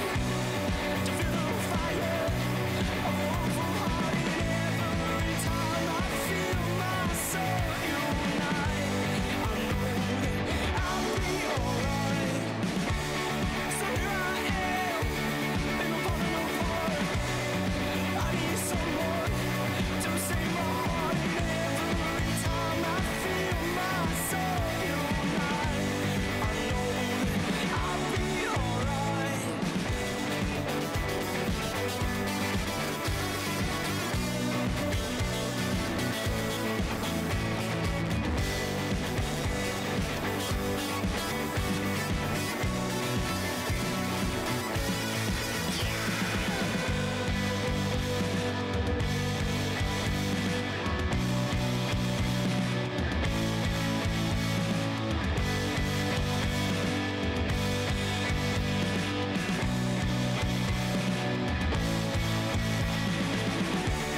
So lock your eyes. It's a place to start. To feel the fire of awful heart. And every time I feel my soul unite, I know that I'll be alright. So here I am, and I'm falling apart. I need someone to save my heart. And every time I feel my soul unite, I know that I'll be alright.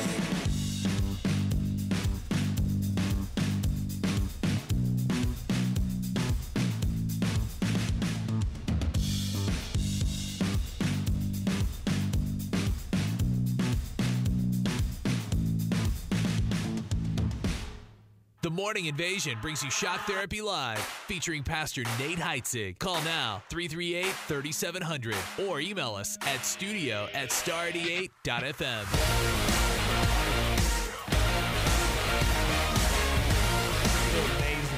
I know, right, Such a great story. Such a good story. Oh, I always do that. I'm You're sorry. the biggest jerk. So sorry, bro. So unprofessional. My bad. Nate Heitzig is here, everybody. We need to have a sit down. No. We need to have a conversation. Sit downs with you alone is never good. Nate is here, but how long will he be here for? That is the question. If What you would like to happened, get bro? a question in, 505-585 live. What'd you do? 505-585-5483. Let's just kick it off immediately. What does that mean? with a How long will I be text- here? A text we got on the live line. What does that mean? Anonymous caller texter who says, "Hi, love the show, longtime listener, first time texter. Could you please tell the goatee dude he parked the freaking truck incorrectly and I can't close the garage door and he's got the keys. What do I do?" That's funny. Did you just look at your phone? No, she called. Well, I drove my motorcycle in, yeah, and she called me 11 times when I got to the church. Yeah. And you hadn't called her back yet? No, I called her back. Oh, okay. Well, so joining you us on already the know? phone right now is Janae Heitzig. Good morning. Oh, man. This is not Janae. Oh, it's Buck. Same thing. What, really? Yeah, because you both wear the pants. Oh, my goodness. You obviously don't know anything about my I relationship. really don't. I do, and you don't. I thought it was funny, though. So, hi. Hi, caller. Go ahead. Hi. Yeah, I just wanted to call and see if it would be okay as a Christian man if I joined the Toastmasters. Oh, dude. Oh, you're okay. in. You're in. So this morning Oh, in the 6 man. o'clock hour, Buck never calls in the 6 o'clock hour. Buck calls in and he's on his way to Toastmasters, and I'm going, "What are you doing?" So, how was it, buddy? So it was very interesting. So it started off with they do something called lightning something or other, and an old guy. He was probably now in all honesty, he was probably the oldest person there. He was probably about 70. Okay. Everybody else was. There were some young people there, probably in their 20s. But this guy got up and told knock-knock jokes, and oh my gosh, I tried to record it. I could not get my phone out fast enough, but he was just trying to start the meeting off with some levity, and he was telling knock-knock jokes. Got to break that ice. That's interesting. Yeah. So you're going to sign up. No, I don't know. I mean, apparently the group is to basically help you with public speaking, Yeah. to help you be more confident, yada, yada, yada. Yeah, you don't need I honestly thought, no kidding, I honestly thought it was like learning how to give a better toast. Yeah. Oh, that's funny. But it's not. Yeah. Yeah, no, it's But it's just to get comfortable. Huh. Yeah. Yeah, it's a comfort level thing. That's So, cool. Something tells Yeah. me you don't have an issue talking on a microphone to massive amounts of people I on a know, daily right? basis, Yeah. though. So Yeah. Yeah. I do not have a problem talking to people. None whatsoever. They actually called on me and asked me to stand up and talk about. They did something called table talk, and basically what they do is somebody picks a topic, and the topic was Labor Day, and they asked me if I was going to start a labor union, what would I start? Huh?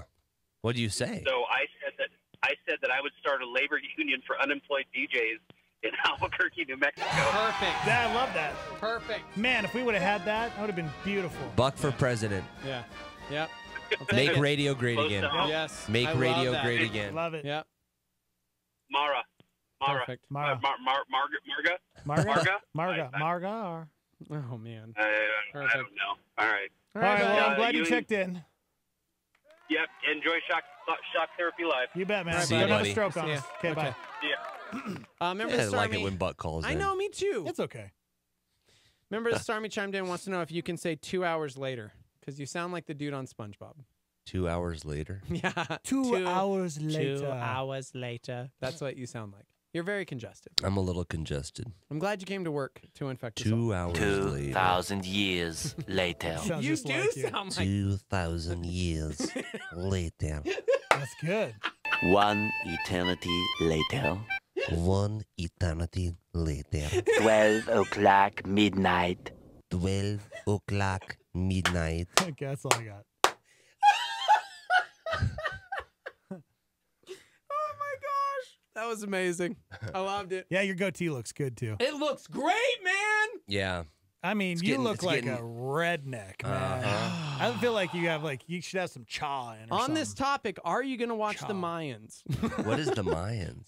Really? Okay. The no, we'll talk Mayans? about it later. I don't want to talk about it on here. Sam Crow. Oh, wow. They're doing another one, another show, a spinoff, Prequel. huh? Mm-hmm. It's not a prequel. It's before. Mm-mm. If it doesn't have Jax Teller, I don't honestly Then care no, about it. It's not going to because he said he will never Yeah, return. I genuinely don't care about it. Okay. It's Is just it weird that I went as Alvarez from the Mayans one year for Halloween with my children? I loved the Mayans. I'm Spanish, yo. All those people on that show were terrible human beings. They were. It was a terrible show. They were Nobody should watch it. awful, awful people. All right, guys. It's the let's only jump in. show I Oh, ever watched that actually altered the way that I treated people the following week that I watched it. Yeah. Honestly, that's how I knew that I shouldn't watch this show. Yeah. Because I'd watch it and I'd be angry at Driving people. through this world. Yeah. Yeah. Gosh, dude. All right, phone lines are open if you'd like to be a part of Shock Therapy Live. If you have a question, call us now, 505-338-3700. And we got some questions that poured in this morning. Let's jump right in. All right. If you want to email the show, studio@star88.fm. That's studio@star88.fm. Or again, text into the show, 505-585-LIVE. That's 505-585-5483. Are you going to jump into that? I want that first one. Yeah? Yeah, let's do that. Whew. That's a good one. All right. It's a big one. Are you ready? I'm ready. All right, Nate, are you ready? Okay. Shock Therapy Live question. Just going to go right out and say it. I just found out my 13-year-old daughter had sex. Oh, man. Oh, you didn't say it was daughter. Yeah, dude. Oh. Yeah, Dex. Dex with I don't want to do this Dex one with the now. 9th grade daughter. Oh. Bro. Yeah, so okay. Dads with daughters, here we go. I just found out my 13-year-old daughter had sex. Oh, my gosh. I am devastated and heartbroken. I had a talk with her, but I'm not sure if I said all that needed to be said because I just couldn't find the words. We go to church. She's in the youth group. I know that doesn't guarantee she won't make mistakes, but this one has absolutely blindsided me. We've always been very open when it comes to talking about sex and boys, and I thought she would have been comfortable enough coming to me, but she didn't. So now what? Where do we go from here? How much restriction and sheltering is okay before I just cause her to rebel more? What do I even say? How do I fix what has been done and get her to understand the gravity of her choice? I am also suffering from postpartum depression and feel as though this is my fault. Wait, is this the mom then? I mean, I don't. It sounds like it, postpartum depression. I mean, I would assume so. Yeah. I should have been more on the ball. I feel as though I have failed her as a parent. Logically, I know that she is 13 and I haven't failed her whole life, but with everything falling at the same time, it feels this way. Details you may or may not need to know. She's a 9th grader. I am a stay-at-home mom. Stepdad works. She has a great relationship with both of us. We have a large family. I know this is all over the place, but I am just lost. Please help. Gosh, man. So this is the mom. Man. Mom texting in. Mom texting in. Well, I think number one, I think you need to try to sit down with her and have a conversation, letting her know that you love her. Obviously, if this wasn't something she felt comfortable talking to you about or even addressing, there's, I feel like, some breakdown in the trust or even in you understanding how teenage kids work. If you knew she was dating a boy, putting restrictions on how these are things that are easier to preventative maintenance than it is to repair. Yeah. But we're already down that road. So I think you need to have a conversation with her and let you know that she's loved. Let her know that she couldn't do anything that could cause that love to cease, but also let her know there's consequences to actions. There's consequences to sin. Every single time that we make a decision, there's a consequence to that decision. Yeah. And the consequence to this decision is going to be pretty bad. I think that there needs to be a long period of grounding where she's not allowed to go anywhere after school. She comes home. She does homework. I'd probably say it like 6 months or so, personally.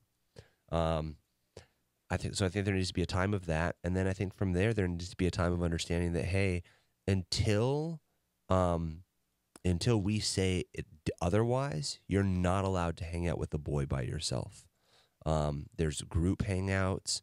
And you say, well, how can I enforce that? You put a tracker on her. I mean, she's 13, so guess what? That means you're driving her to things. Yeah. You put a tracker on her phone. You use Find My iPhone. You make sure you know where she is at all times. You put greater restrictions upon her. And the reason she needs to understand that happens is because she's shown that she can't make the proper decisions for herself. She's shown that the decisions she's made, the freedom that you've given her, that she's abused the freedom that has been given her. So when something gets abused, you remove it. And you know, it's interesting. We have these principles we put in place when our kids are young. And it's things like this. You have a privilege. If you abuse that privilege gets taken away. I mean, we talk about this with young kids all the time. Then all of a sudden when our kids get older, we're like, oh, well, what do we do now? Well, the same thing that you've always done. Parenting is always about consistency. And so we parent our kids the way they are when they're young so that they understand, like, you know, the reason you spank your kid when they do something when they're young is they understand, hey, when you get older, if you do something dumb, you could get arrested and go to jail. You could get pregnant. We do it to show them that there's consequences to actions. So if when they get older, we're not carrying out that same principle, they're like, oh, it's not like when I was a kid. I can do what I want and nothing happens.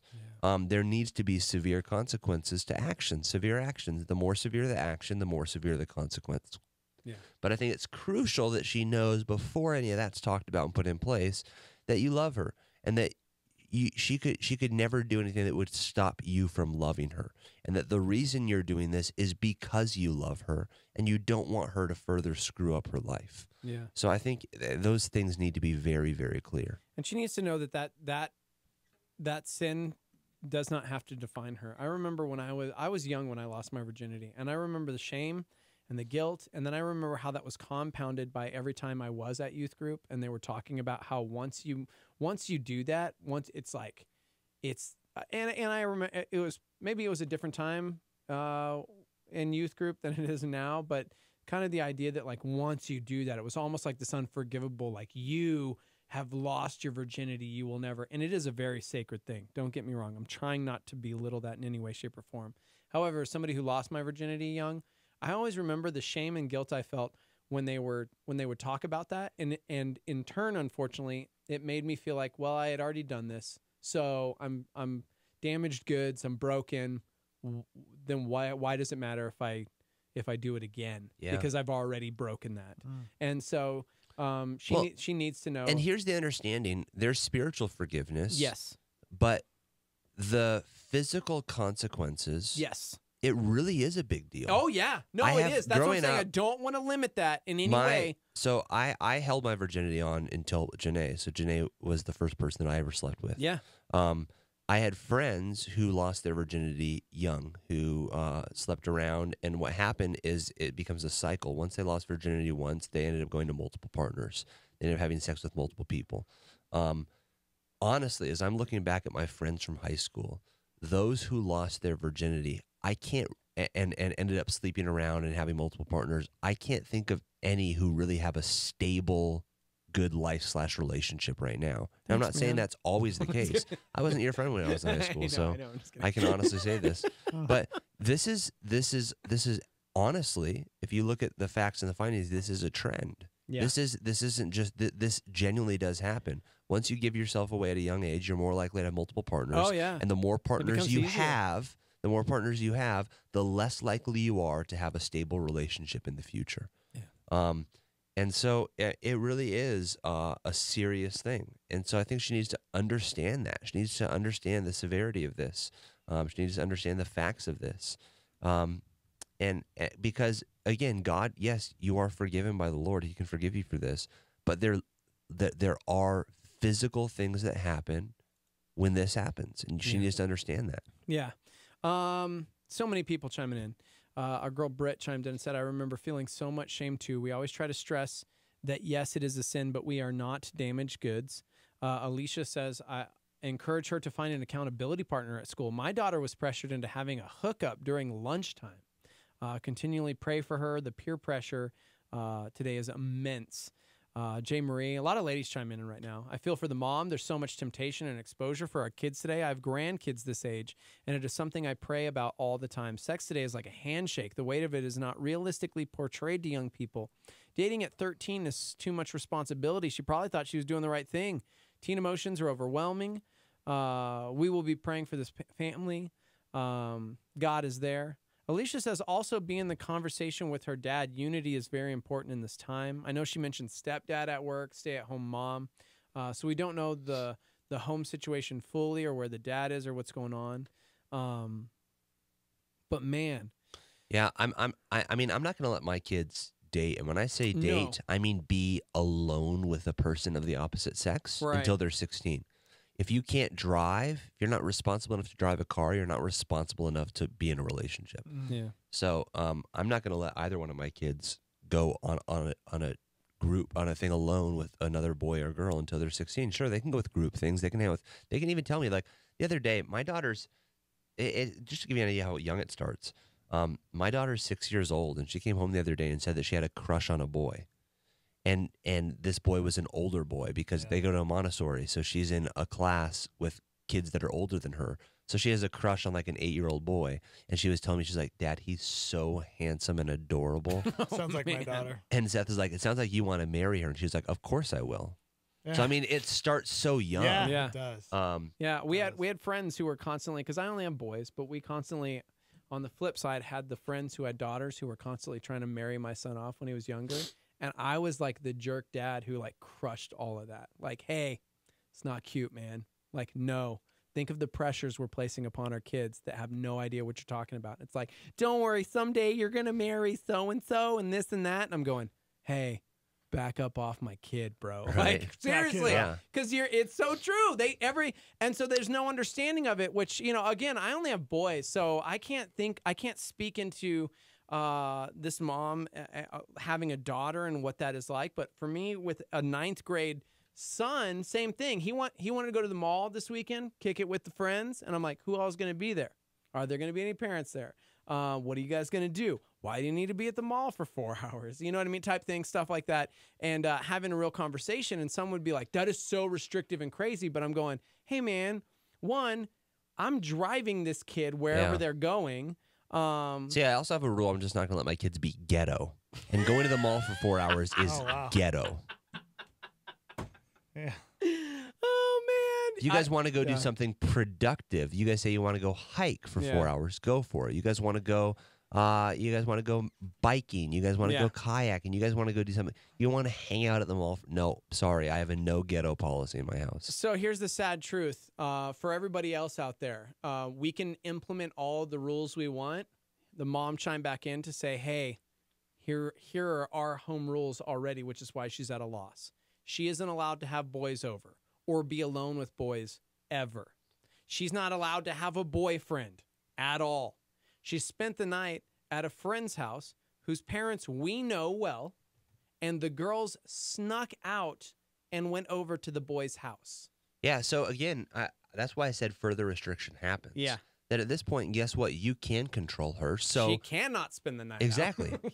She for 6 months, maybe even longer if you deem necessary, is grounded after school because you have a car. You pick her up. She comes home. She's at home from school until the next morning when she goes to school. On the weekends, she doesn't go hang out with friends. She has a severe consequence to this because what she's shown that with the little leniency that you have given, she has taken that and gone to the extreme. Yeah. So you take away the freedom and you take away the privileges that have been given. Again, this is something we do with kids from a very young age. I do this with my kids now. You have a privilege given to you, and if you abuse that privilege is taken away. So she had a privilege of staying at friends' houses. Guess what? That privilege is gone. Yeah. By the way, I read that incorrectly. I apologize. They didn't sneak out over to the boys' house. They snuck the boys over to the girls' room. Oh, wow. Yeah. So, yeah. I would also probably try to get the name of that boy and call the parents. They have it. The boy no longer speaks to the daughter. No, I would call the parents. Yeah. The parents I'd of take that the boy. bedroom door off the hinges. I would call the parents of that boy and say, "Hey, I just want to let you know what happened. Your son snuck into a girl's house and had sex with my daughter. I want Yeah. you to know that as her parent, so that you can know what your son's doing, sneaking in and having sex with girls." Yeah. Yeah. Yeah, somebody chimed in with that thing. We do not do sleepovers. My kids go to the same Montessori school that yours go to. Yep. And we will never let them do overnight trips. We just, yeah. Man, see, because then other members of this army are like, oh, you better get her on birth control. At 13, this is what, but I'm like, because they said, yeah, I don't even want to keep reading because it's like, dude, that's somebody's daughter. I want to grab you through the text line. Yeah. Also, if you have a no ghetto policy, I don't understand your goatee. That's a great No, point. that's a great that's point. not a ghetto. That's redneck. You know what? Very I different. mean, I don't know, man. Depends on what mall you're talking about. I mean, There's not a redneck mall in Albuquerque. Yeah, that's quite true. Anyway, yeah, all that to say, If I lived in Arkansas, it'd be a no redneck policy, but Okay. I'm in so it's a no ghetto policy. but there's a movie theater there. I mean, come on, bro. There's more to do. That makes it way better. Yeah. Hey, phone lines are open if you want to call in. It's Shock Therapy Live, 505-338-3700. You can also hit us up on the live line. Whew. Well, it's interesting. We're talking about limitations and restrictions in our lives, and we got another question. This one's for adults. Shock Therapy Live question. Can men and women be friends? Let me explain. I have almost no friends. I'm a female, and I recently left a toxic relationship with a non-believer. We share kids, but that's been the extent of it for some time. The relationship got to a point where if I wanted to go do something, I would have to go out by myself to do it. I would turn coworkers, business acquaintances down when they'd invite me out because they were men, and I always thought it was inappropriate. Although my perception was an innocent invitation. Now that I'm not in a relationship, is it okay to go out with the opposite sex as friends? I would go out with my female coworkers, but they don't ask. If I bring something up, they don't share my same interests, or it just doesn't happen. I'm in no way interested in pursuing a romance, but I'm a social person and enjoy doing things outside of the house that my kids and other families just don't. UFC events, baseball games, etc. So, can men and women be friends? Well, can they? Yes. Does it happen often or for long? No. Yeah. So I think the biggest thing you need to understand is that although if a guy asks you out to go to a baseball game and you think like, oh yeah, it's just friends, he probably doesn't think the same thing. In general, I mean, guys, right? In general, if a guy asks a girl to go out and do something, he probably isn't asking with the intention of, hey, let's just be friends. Probably, yeah. Most likely, yeah. I agree with that. I just don't know of a guy asking a girl by herself out to go do something, and he does it just because he really wants to get to know her emotional feelings and he really wants to learn her history. I just don't think that's in every case, but I would say it's a high percentage. I'd say like 90s. It's in the 90s. But so, I mean, can it happen? Yeah. Is there anything wrong with having now? She's a grown up. Now, I will preface this with single. I think it's wrong for married people to have friends of the opposite sex that they hang out by themselves. She's not interested in a relationship, Now, but enjoys going but out. I would be super forthright if a guy asks you to go. Let him know, hey, I have zero interest in you. I'm not attracted to you. I don't want to date you. I just want to be your friend. So if after hearing all that, you still want to go hang out with me, let's go do it. But understand, I'm not attracted to you. Yeah. Like I would be like super bluntly, if you wanted to stay as just friends, be super honest. Yeah. If you don't mind if it turns into a relationship, then sure, go hang out. Now, don't put yourself in the same dumb situation you did before where you date a guy who's not a Christian, you end up having kids with him, and then you end up screwing up your life. From this point on, make a decision to make the right decision. And if you're going to date somebody, if you're going to get into a relationship with somebody, and guess what? I would honestly be weary of this even with friends. I think when the Bible talks about being unequally yoked, it's not just talking about marriage, it's talking about friendships. Because I've seen this in my own life. Growing up, when I had friends who were not walking with the Lord and they became close friends, they drew me away from the Lord. I ended up doing.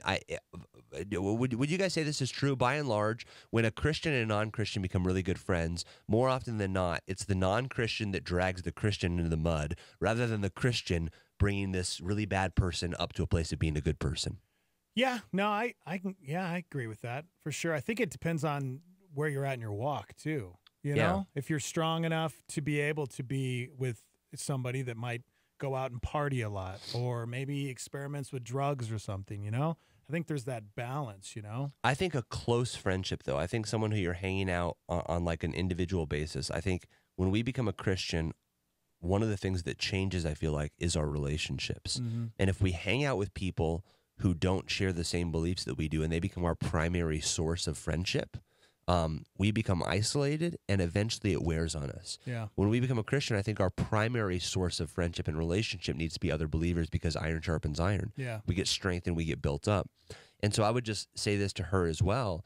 Whether it's for a friendship or whether it turns into a relationship, I think you should be looking for people to hang out with who share your value system. Because right now you say, I don't want it to become a relationship. Yeah, but what if you become really, really, really good friends with this guy and you fall in love with him and he's not a Christian? Then you're put into the same situation you were before where you're now dating, maybe even married to a non-believer. So I think one of the safeguards that God has called us to put up in our lives is, by and large, the majority of relationships we foster and nurture should be godly relationships.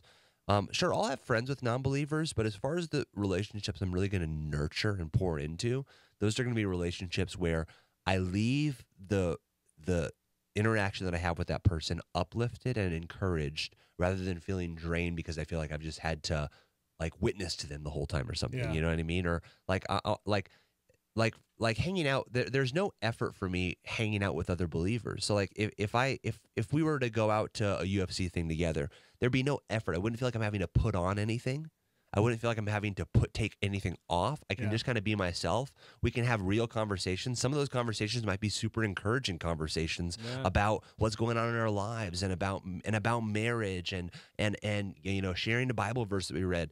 Not all of them are, but I know there's this commonality that we have being believers, that if one of those conversations comes up, I don't have to be like, oh, should I talk about this with them or not? Like, I know they don't believe the same thing I believe, you know? There's just this comfort level in that. Yeah.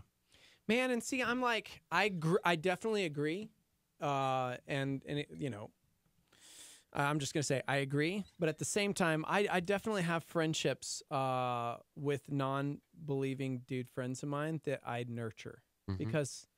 Because I also want to be the dude that they call on when their life's upside down. Do you know what I mean?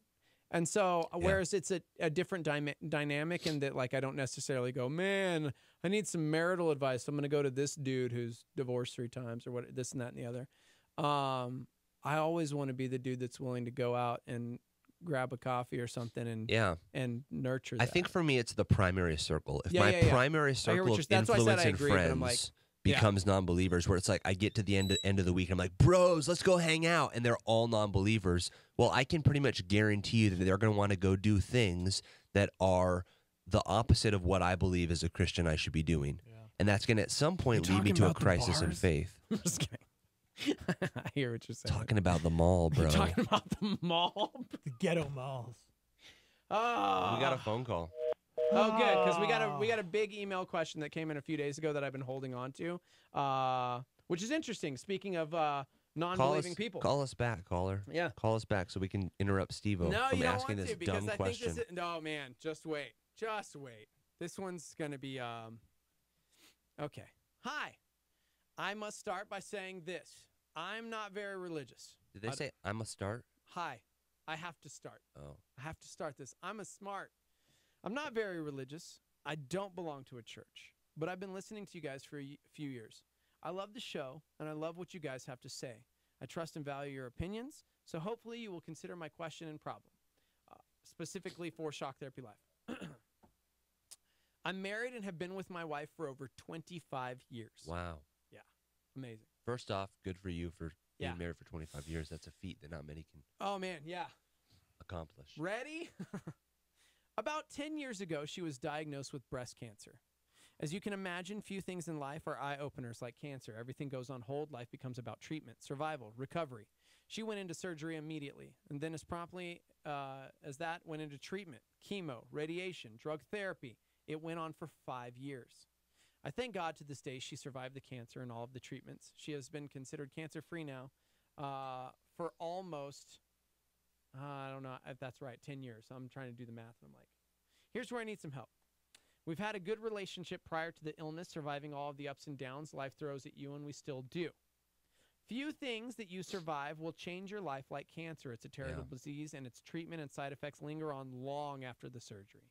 But we survived it together, and it's better in many ways, except for one. Intimacy. For the last 10 years, she has been unable to have sex. Due to lack of hormones, the type of medications she is on, she has lost a lot of desires or ability. I have been very patient over the last decade and have not pushed myself on her. I have spoken to her on many occasions. So has he not had sex for 10 years? I've spoken to her on many occasions, and it always seems to just end up in an argument. Any suggestions or recommendations have gone on deaf ears, leaving me in the same spot. Initially, I'd get frustrated, a little angry at her unwillingness to even talk to anyone, her doctors, etc., about this. But in the last few years, I've just become more frustrated, depressed, and sad. Don't get me wrong, I thank God she survived this ordeal, and I can't even imagine my life without her. My feelings are what they are, and 10 years is a long time.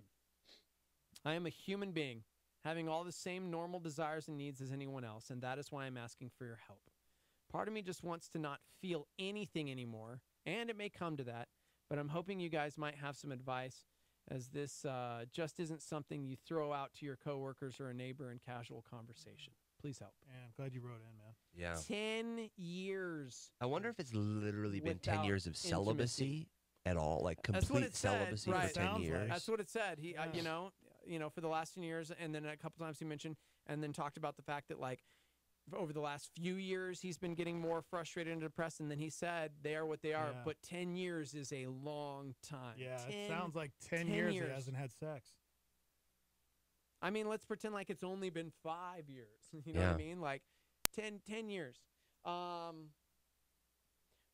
man. Yeah. Seriously. Wow. I think number one, because it sounds like anytime this conversation comes up, it's not able to happen without leading to an argument. Right. And I imagine that's not one-sided. I imagine it's because when you bring it up, you're already probably a little heated, and then the second she becomes defensive about it, you become more heated. It's on a funny note. Jim Gaffigan talks about this, and he said, my wife had cancer, and he said, and now I've lost the ability to ever win an argument. He said, because she always brings up cancer. Right. And what can I bring up? I had a stubbed toe one time. We each have our cross to bear. Right, You know, it's like, it really is. So, I mean, if she brings up cancer or anything, it's like there's no winning. So you feel like it always leads to this emotional place. So it's so important when there's an issue like this that is unable to have a resolution with two people that you bring in a third person. And that third person, I think, should be a counselor. You know, for me, I know that you said you're not very religious, but like, for instance, here at Calvary, we offer free biblical counseling. And I think that that's huge. And I think that that's something that you guys need at this point, is you need a non-biased third party to step in and hear this situation and bring it to a happy medium. Now, it might be that because of this illness, she never desires sex again. Does that mean that there can be zero intimacy? No, it doesn't. There's different things that you can do. I don't want to get too graphic, but I mean, you can get to a place where you say, hey, look, if you feel that you want to have sex and she's not feeling it, that maybe you can do other things. Maybe you can do oral sex. Maybe you guys can do, like mutual masturbation, like for each other, not like you sitting there masturbating. It doesn't sound like she. I mean, treatments, medications, everything sounds like she has lost, according to him, all desire. Like, so it that's what doesn't I'm sound saying. like something. So there's things that you can do for your other spouse where you're doing it not for yourself to get gratified, because look at, because of the illness, she might never be able to orgasm again. Right. That could be a thing. Yeah. But in order to be intimate doesn't always require sex. That's why I'm saying she could do things for him that are for him, that she's not doing it with the intention of, okay, like I think part of sex is this understanding that sometimes, and this is something he might have to get past, that, well, I don't want to have sex if she's not going to enjoy it. That can become a thing for some guys where they're like, I'm not going to have sex unless you can enjoy it. But there has to be a middle ground there. Yeah. She might physically never be able to enjoy it again. You have to understand that. Yeah. And there's nothing you can do. There's no conversation. There's no counseling. There's no middle ground that can fix what her body does. That can't happen. So the middle ground might have to be that if you're feeling horny, if you're feeling like you want to be intimate, that becomes something different for this new season of life. That the solution to this problem becomes different in this last half of the race than it was in the first half of the race. Yeah. So that's a reality, and that's something that you guys might have to come to. But part of the problem is if you might be pressuring sex, and you're saying sex, and she's like, I physically do not want to, nor can I have sex the same way. If the conversation, if you flip the script and the conversation becomes different, and there's a counselor there, and you say, look, well, maybe it's not just sex. I just desire the feeling of intimacy. I have even, sexual needs as a man. It's very tempting for me to go that long without having sex, and it's hard for me. That there can be a different conversation of how that release can happen, of what that intimacy can look like. And look, to this dude, you can't be a stickler on what that intimacy has to look like. Right. You can't go in there and say, this is what it has to look like. There might have to be a compromise there in what this looks like going into the future. After 10 years, he's probably willing to compromise. Yeah, I'm just You know saying. What I'm saying? Yeah. Well, I agree with you. Like, very first and foremost, seek a professional counselor. Because as you've mentioned, with a lot of these emails, anytime we bring it up, we just get into a fight. You need like a moderator lady there to like guide you guys and walk you through the conversation, because you At some point, I think it'd be fun, even on Shock Therapy Live, people who don't want to go see a counselor, have the couple call us live on the line. That'd be fun. Yeah. I mean, yeah. Somebody wanted to know if there's actually such a thing as a Christian sex counselor. Well, I mean, it's not a counsel. Yeah. It's a Christian counselor. Yeah. So, I mean, a Christian counselor will be able to deal with issues of sex and intimacy. Yeah. Yeah. Well, and I mean, that's clearly it's a common occurrence, considering that's not a majority, but I mean, pretty regularly we get this question. Sadly, I think a lot of times we get this question because people don't feel like they're comfortable enough, or feel like they can't even approach a church or a pastor to talk about sex, because we don't talk about it. You know what I mean? So yeah, I mean, but it's the biggest issues in relationships. It's sex, money, and kids. Those are usually the biggest issues and the pitfalls for relationships. They all go hand in hand, because if you have sex, you're going to have kids, and they cost a lot of money. So true. Very true.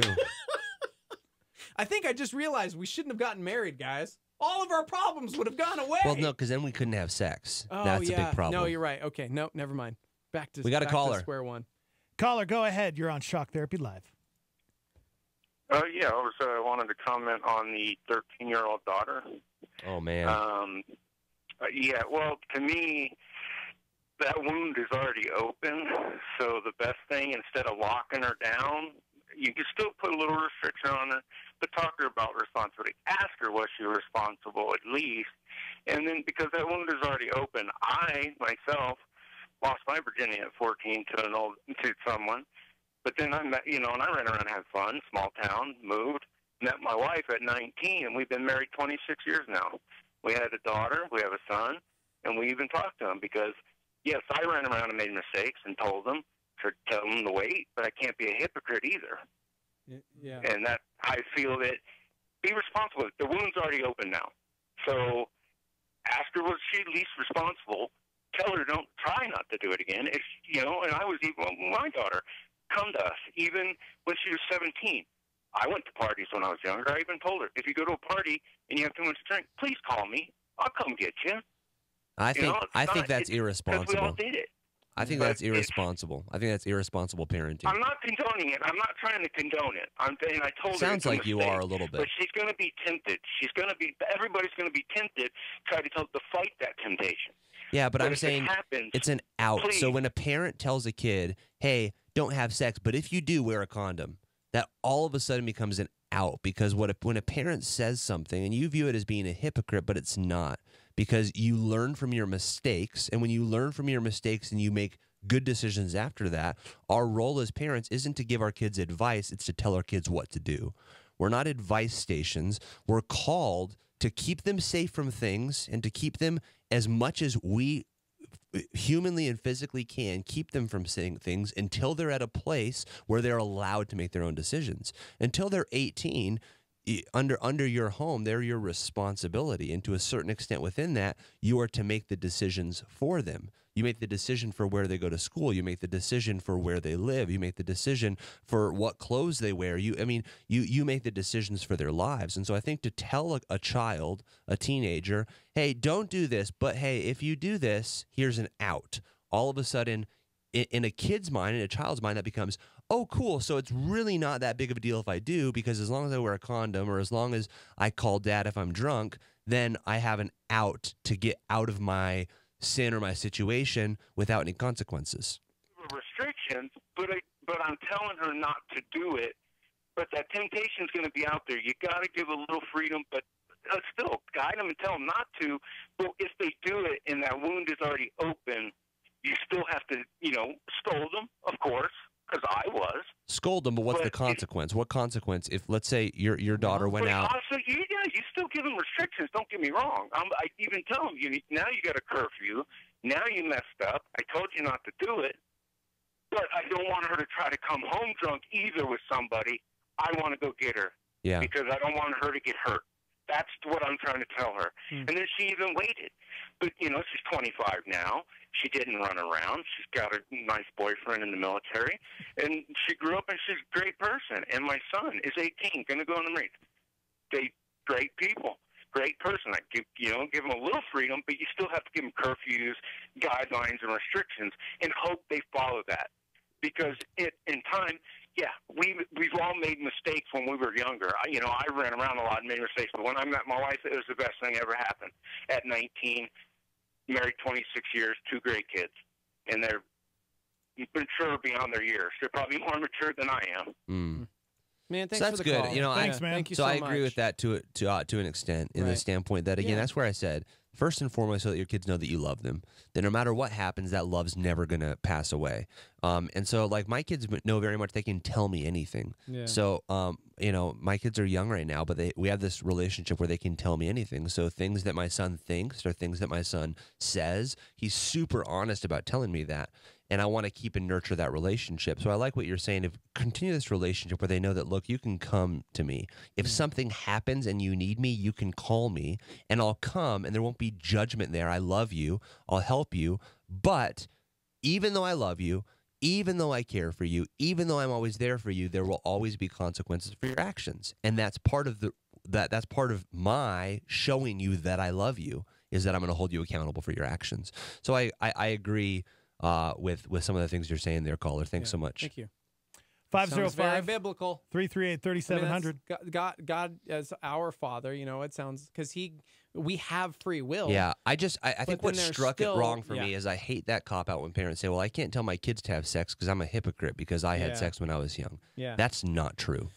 That is not true. Well, and the interesting thing is that a lot of times personal experience steps in, because I agree. And again, for me, I lost my virginity young. And so then I would hear the damaging effects of it to everybody else in youth group, but because it was already quote unquote too late for me, it became my excuse, which I'm a human being. I have free will. I made that decision. As a grown up, I can go back and go, nope, it's on me. But a lot of times I just blamed it on like the culture around me and going, well, I've already blown it. And so since I've already lost it, I can't get that back. I'm not pure anymore. I'm not holy anymore. So might as well just keep doing it. And we got to understand this terminology of hypocrito. So the term hypocrite comes from an actor in Greece. They would wear a mask. They would pretend to be one thing when they were actually something else. When Jesus used these words, he was speaking it to Pharisees who were pretending to be righteous, who were acting righteous, and condemning people for sin while trying to pretend and remain righteous. That is not the scenario with this. We can have a very honest conversation with our kids and say, look, you shouldn't have sex. Why? Because I did, and it was the worst decision that I made. I wish I wouldn't have done that. I wish I would have waited till I met your mom. I wish I would have waited for that opportunity. I didn't. You're not wearing a mask and pretending. You're not saying, oh, well, you shouldn't have sex because I never had sex. Right. That would be being a hypocrite. If you had sex and then you told your kids don't have sex because I didn't, that's a hypocrite. That's a lie. That's wearing a mask.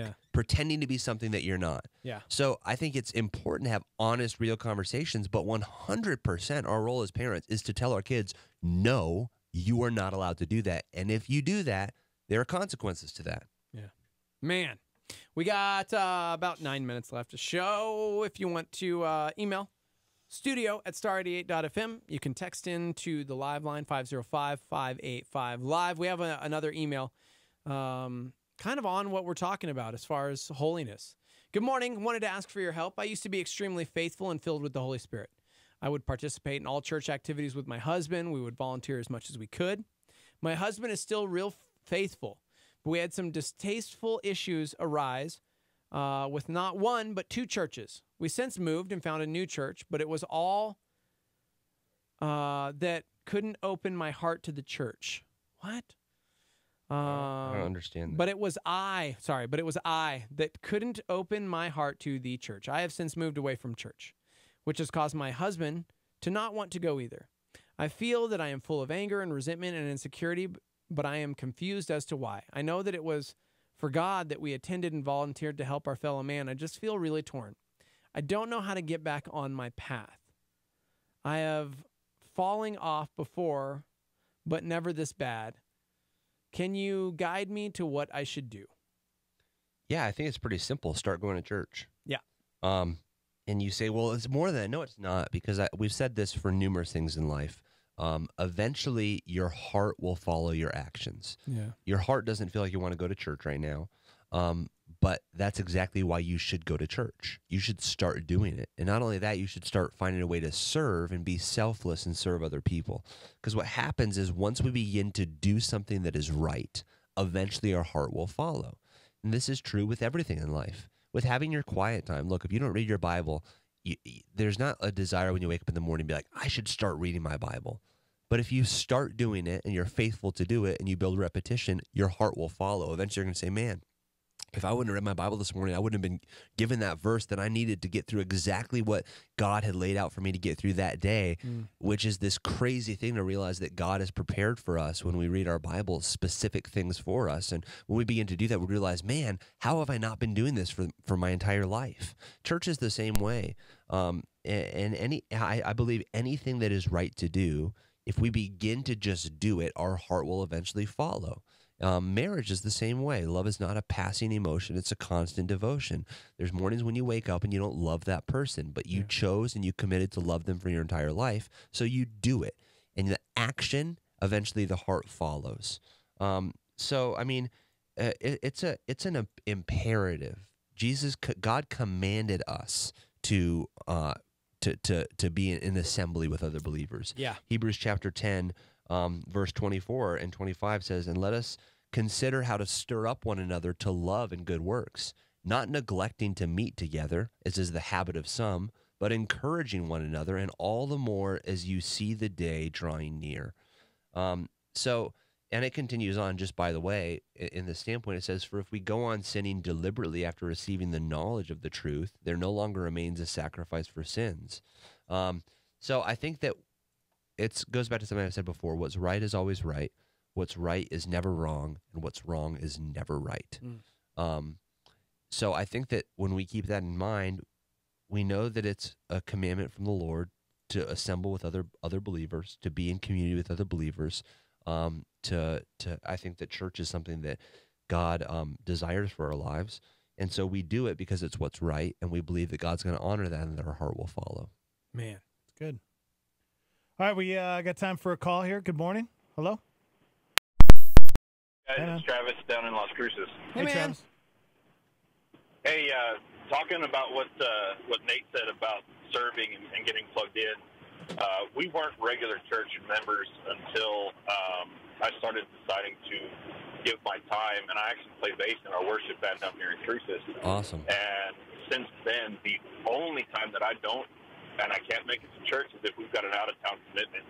And it has led us to just such even in our marriage, it's just made things so much more awesome, and just getting to see the regular members there at church, like you said earlier, iron sharpens iron. And it's just something that where we are having problems, or when we do need somebody to talk to, there's always somebody from the church.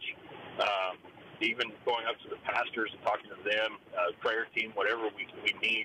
It's just such a great family to get plugged into. So definitely find some way to serve, even if it's just greeting or passing out donuts or something like that. Just So plug good. yourself in, and you'll just get there. I think you brought up just a word, Travis, I think is so important, plug into the family. When we attend church and we just go to church, it can feel a little bit organizational. Right. But when we begin to serve, that's when church becomes family. Yeah. When you get involved and you start serving, all of a sudden you're like, oh, I get it now. When people say church is like family, when you begin to serve next to people, it really does become like family. Yep. Yeah, absolutely. Oh, definitely. And then taking. Aww. I think we're losing you, Travis. There you are. Wait a minute, came over a hill. Sorry. There we go. There we go. We got you. Oh, so like we've got plugged into a small group, and granted, our small group is probably 20 years our senior, but just that wealth of knowledge that they can bring to us, because we went through a pretty trying phase in our lives, changing careers with my job, and just having that. We wouldn't have had that if we weren't plugged into our church and getting into that small group. So small groups is just a wealth of knowledge as well, just to kind of add to it. It's good. It's good stuff, Travis. All righty. Well, you guys have an awesome day. You too, man. We'll see you. All right, man. Man, we only have like 2 minutes left. I don't think we have time. Don't even try to bring in another question with 2 minutes. Dang it! Don't try to do it, dude. Don't try that. Listener chimed in on the line. How old are your kiddos now? 6 and 8. So I'm just going to go ahead and ask you. When are you planning on telling them about sex? I've already had the conversation with my son. Boom. There it is. Because somebody wanted to know, when are you planning on telling them about it? How did you do it? How are you going to do it? Do it before I they had get the teens, conversation with my boys when they were, I think, 7 and 8. Yeah, well, me the too. conversation happened for me by necessity. My son got really concerned. He said, "Dad, I woke up and my penis was hard. Like, why Right. was my penis hard? Why is this happening? And then he said that when his penis gets hard sometimes and he touches it, it feels good. And then he said that when he drives, he sees a billboard with a girl and it makes his penis hard. At what age? That's crazy. No, dude, that's real life. I know, but it's everybody's like, "Oh, wait till they're 17, pregnant." No, you should never do that. You know what I mean? You got to do it when they're young. The like average that, for age sure. kids get introduced to pornography is 8 or 9. 8 years old. Yeah. Yep. So my kids, So my kids don't. are That's like, what I always tell parents: don't force it. No. Don't force it. But be very, very perceptive. Be very perceptive. When the Absolutely. opportunity opens, don't wait. Dive in right then and there. Yeah. When the opportunity awaits, when the opportunity comes up, don't try to push it aside and say, "Oh, well, I'll wait a little bit longer." The second that be perceptive, be aware when that opportunity arises, dive into it. And it shouldn't just be a one-time you sat down with your kids and there you go, whoo, got that over with, had the conversation. Seth it is and- like open-ended dialogue. Seth and Dad have hot tub times together, Yeah, so he dude, told me whoa. that. So whenever we have a hot tub in our backyard, we'll sit back there and I'll say, "Seth, how are you doing? How are you doing with looking at girls? How Yeah. are you doing with you talk to me about your penis getting hard? What does that Yeah. look like? Does that happen What does that more?" look like? Well, like, because when he first told me about it, he said that it happened when he was sleeping. He'd wake up in the morning and he'd have. Yeah, I know. You don't Yeah. have to. I'm just kidding. We're so immature. You really are. Just giving this you a is hard why Chip time. gets mad at you guys. Oh, I know. Mad at us. Oh. Ah, good stuff. All right, we're done. Thank you so much, Stormy. If we didn't get to your question, we'll save it for next week. Yeah, absolutely. You guys can always text in, email us for Shock Therapy Live. Nate, love you, dude. Oh, man, great Dude, show today. good times. Seriously. Yeah, man. Guys, have a beautiful day. We'll see you tomorrow. That's all we got. There ain't no more. That's right. Time is tight. It's the end of the show. Hi, I'm Todd Nettleton, and this is the Voice of the Martyrs Radio. When the Islamic State began its campaign